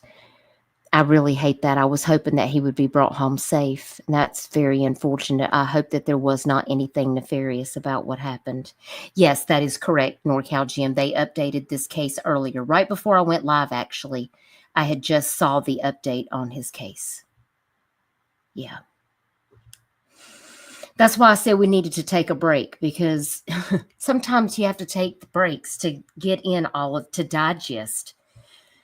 It's really overwhelming, the amount of people that we have missing. And I mean, just tonight alone, there's been so much. Now, this was another case that I saw earlier, and Legacy was sharing this on Facebook, and it caught my attention, and I wanted to make sure that I shared it over here with you guys. So that if you see this flyer, if you're following me on Facebook, I'll make sure when I get off of here to post it on my community wall so that you guys can share it from there if you are a creator and you have a YouTube channel. Let me get over here to Legacy's page. This is Nikki Chang Saley McCain. And we need to circulate this widely. This is a new flyer that has been made. And Nikki is another victim of domestic violence. And I always speak out about that because we must stand up together against things like this. And that's why I will always defend myself. Yes, it does get heavy, Kimber, for sure. Nikki was ready to move on with her life away from her abuser. A new wanted flyer has been released in the homicide investigation of Nikki Chang Saley McCain, who went missing from Shasta County, California. So all my California people on the West Coast, please, please, please share this out. And if you're still in here, please do share this out. Authorities are offering up a $30,000 reward for information that leads to locating Nikki. The key details are that authorities are seeking information on a red truck driver who may have picked up a male adult near Highway 36 in Tehama County, close to the R Wild Horse Ranch or Begum Gorge Bridge between May the 18th and May the 25th of 2024. Have you seen Nikki's light pewter metallic 2002 Chevy Avalanche between May 17th and 24th of 2024? If you have any information, please contact Shasta County Major Crime Unit. That number is on this flyer, 530-245-6135. Or you can contact the NorCal Alliance for the Missing for anonymous tips.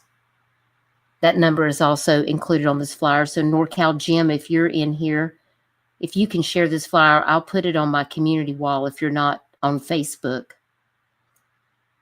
I have family that lives in Napa Valley, up near Chico, Orville, Sacramento, all in that area, and I've sent it to them to ask them to share for this case. You do know where the R Ranch is, Lise?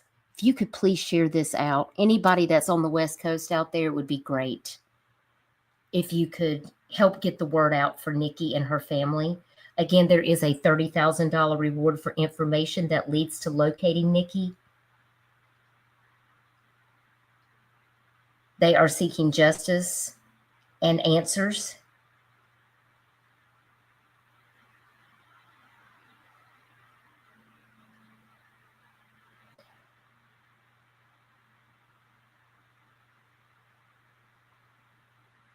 It's a very strange case because I've seen two sides of Tyler McCain. Because when someone goes missing, the person close to them is expected to be fully cooperative, desperate for answers, willing to do whatever it takes to find them. But in this case,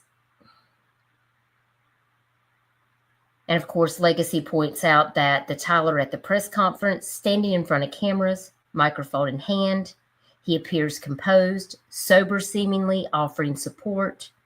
This version of Tyler has everyone talking because this was the first time he was talking publicly about his wife's disappearance. However, the Tyler outside the courthouse, a different picture emerges, one where he avoids accountability, walking past protesters with a smirk, unwilling to answer questions. This is the Tyler who refused to cooperate with law enforcement and Nikki's loved ones, choosing silence over transparency. I love you too, babe. Thank you for being here. Just let the dog in.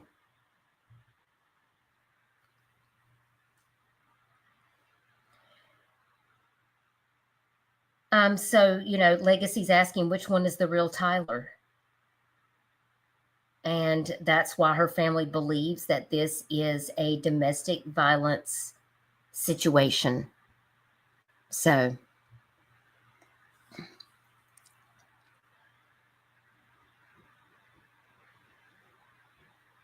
because she has not been found.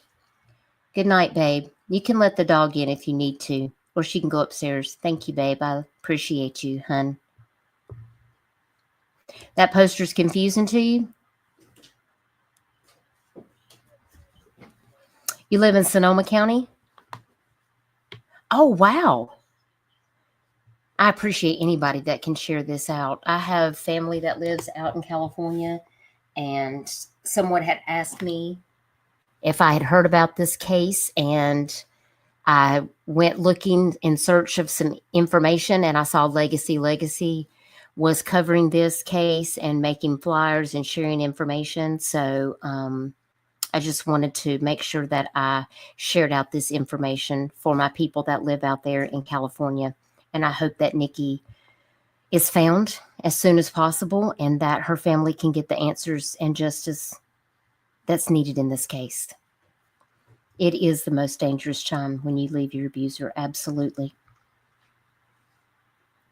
Love you, babe. I also wanted to let you guys know that Eugene George, that was missing out of Maryland, he had dementia. He was found safe. So I wanted to let you guys know about that. And also, Jordan Schroeder. This was a case that one of my members, Heidi Cakes, shared with me in Discord. And I wanted to make sure that I shared his case here tonight with you guys. Not Heidi Cakes. It was Rosie. Yeah, it was Rosie. This is apparently a mutual friend's stepson that's missing. So if you could share this for one of my members, Rosie, I would really appreciate it. She says, my stepson, Jordan, this is per her friend. My stepson, Jordan, is missing. He was last seen in Chicago on March the 4th of 2025 at 1 a.m., heading eastbound on Chicago Avenue near Larrabee Street. Jordan is from Cedar Rapids, Iowa, and has been struggling with mental illness. He has no phone and no vehicle and did not tell anyone he was going to Chicago, Illinois. He was last seen wearing a green jacket, blue jeans, and yellow high-top Converse with a backpack on. He is 6'2", approximately 180 pounds. He's 36 years old, brown shoulder-length hair, blue eyes. Looks like in this picture he has some facial hair, possibly a goatee and a mustache. which that can be shaven. If you have any information about Jordan Schroeder, please contact the Cedar Rapids Police Department at 319-286-5491, or you can reach out to Elijah McCoy at 319-775-5060.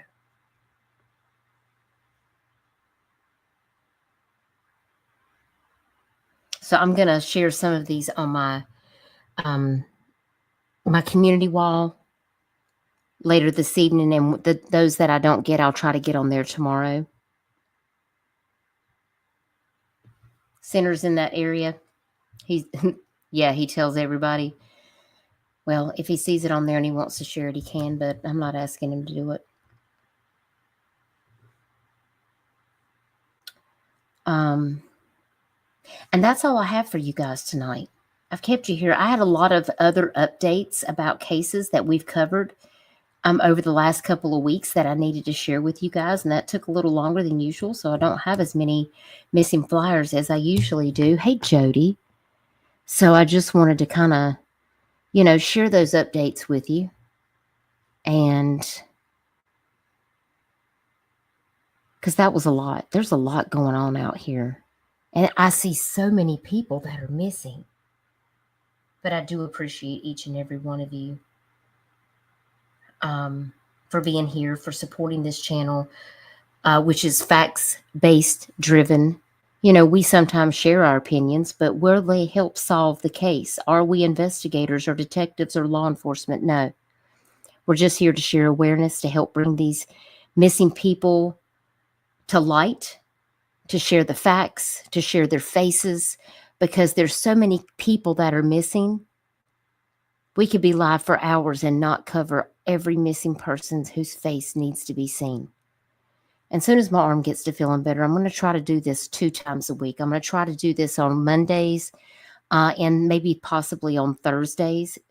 With it being spring, I've got a lot of different things coming up, but I've still got 11 more weeks in this cast before I know if this pin is going to attach to my bone. It's going to take about a total of 12 weeks. So I've got a lot of time on my hands, but I also have a lot of housework to get done. I think I may have to hire somebody to come help me because I've only got one hand. But there's just so many cases that we need to talk about, you know, and to focus on just one missing case and drive it into the ground with misinformation, disinformation, and fight other creators tooth and nail and make false accusations against families that without any known evidence from law enforcement just seems redundant and it's not helpful. So while everybody else is continuing to talk about the same old stuff that doesn't have any new information, when there's new information, I'll bring it to you guys.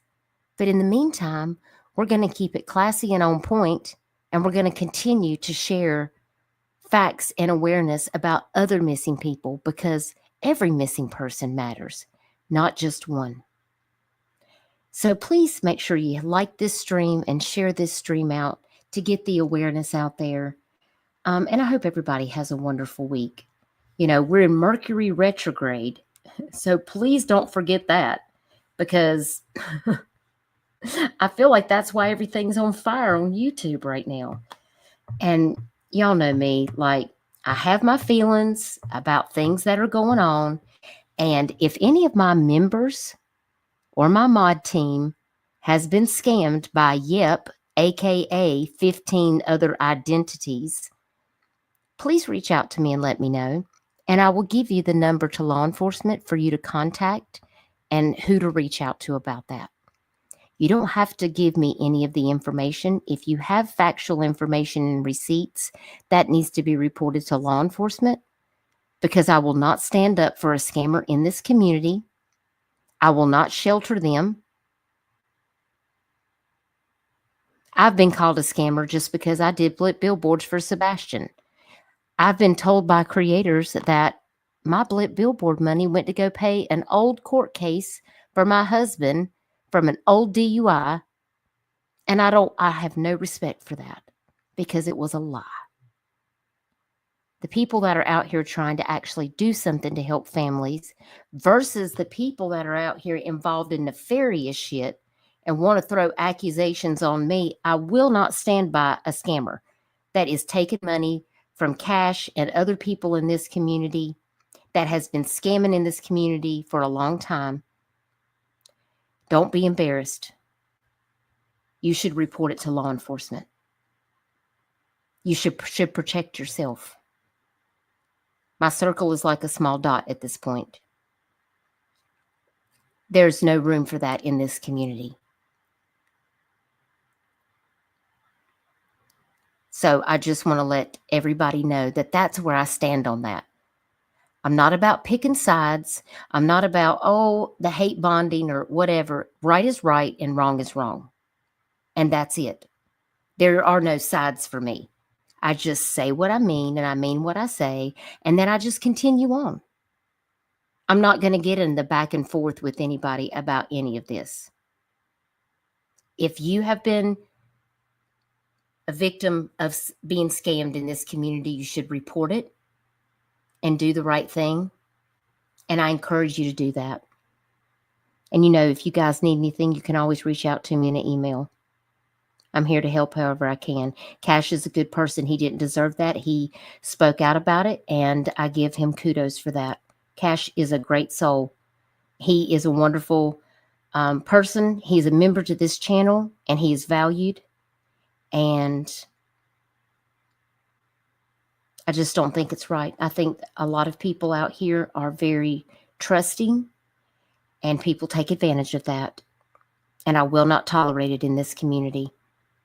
And if I find out that any of my people have been scammed, well, you can expect a rant from me.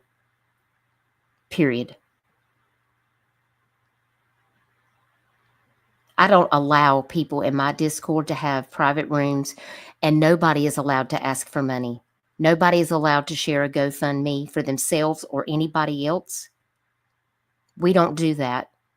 Nobody comes over there and says, I'm having a hard time. Can people send me money? We don't allow that. That's in the rules. You have to sign the rules in order to be in Discord. And if you don't agree to them, you can't be there because we don't allow drama. We don't allow the bullshit.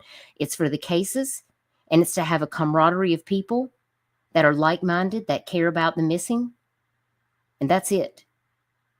We're not there to sit around and gossip about people. We don't have voice chats about people. We don't hate watch people. We don't take part in that type of bullshit. And I just want to make it crystal damn clear right now for all the people in the bushes listening. If your feelings are hurt about it, then put that shoe on and wear that bitch. You hear me?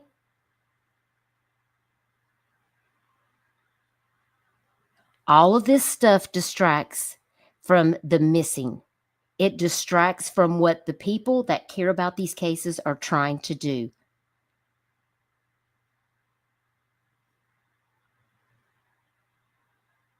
And I, for one, won't be a part of it.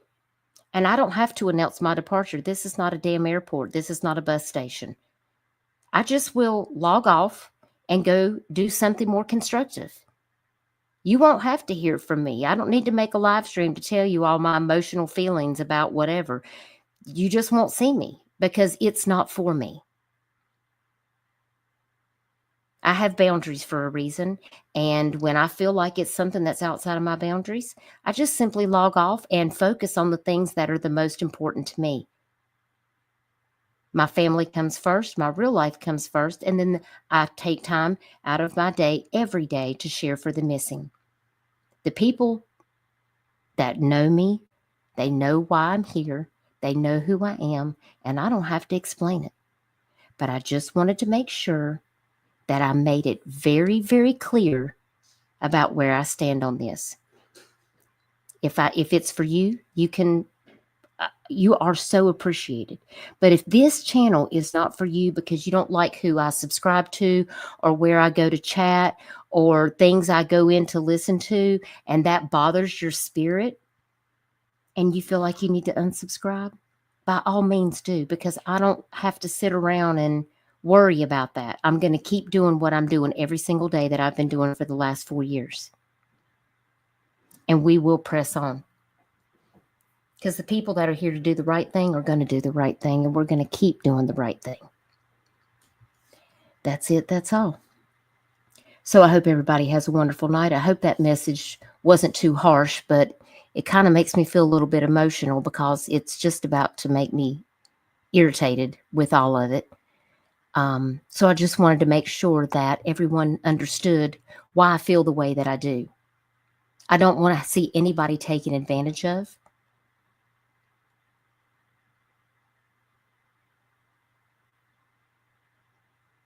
Well, that's very true, Twist. Not to be a jerk, but most of the content junkies do not care about actual victims.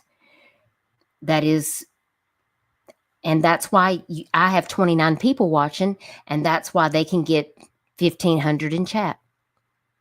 And I'm okay with that, because the people who really care are the ones that's going to watch this now, and the ones that are catching this on the replay. Hey, y'all, if y'all are catching this on the replay, just know that I really appreciate every single one of you, because you guys are the ones who make the difference.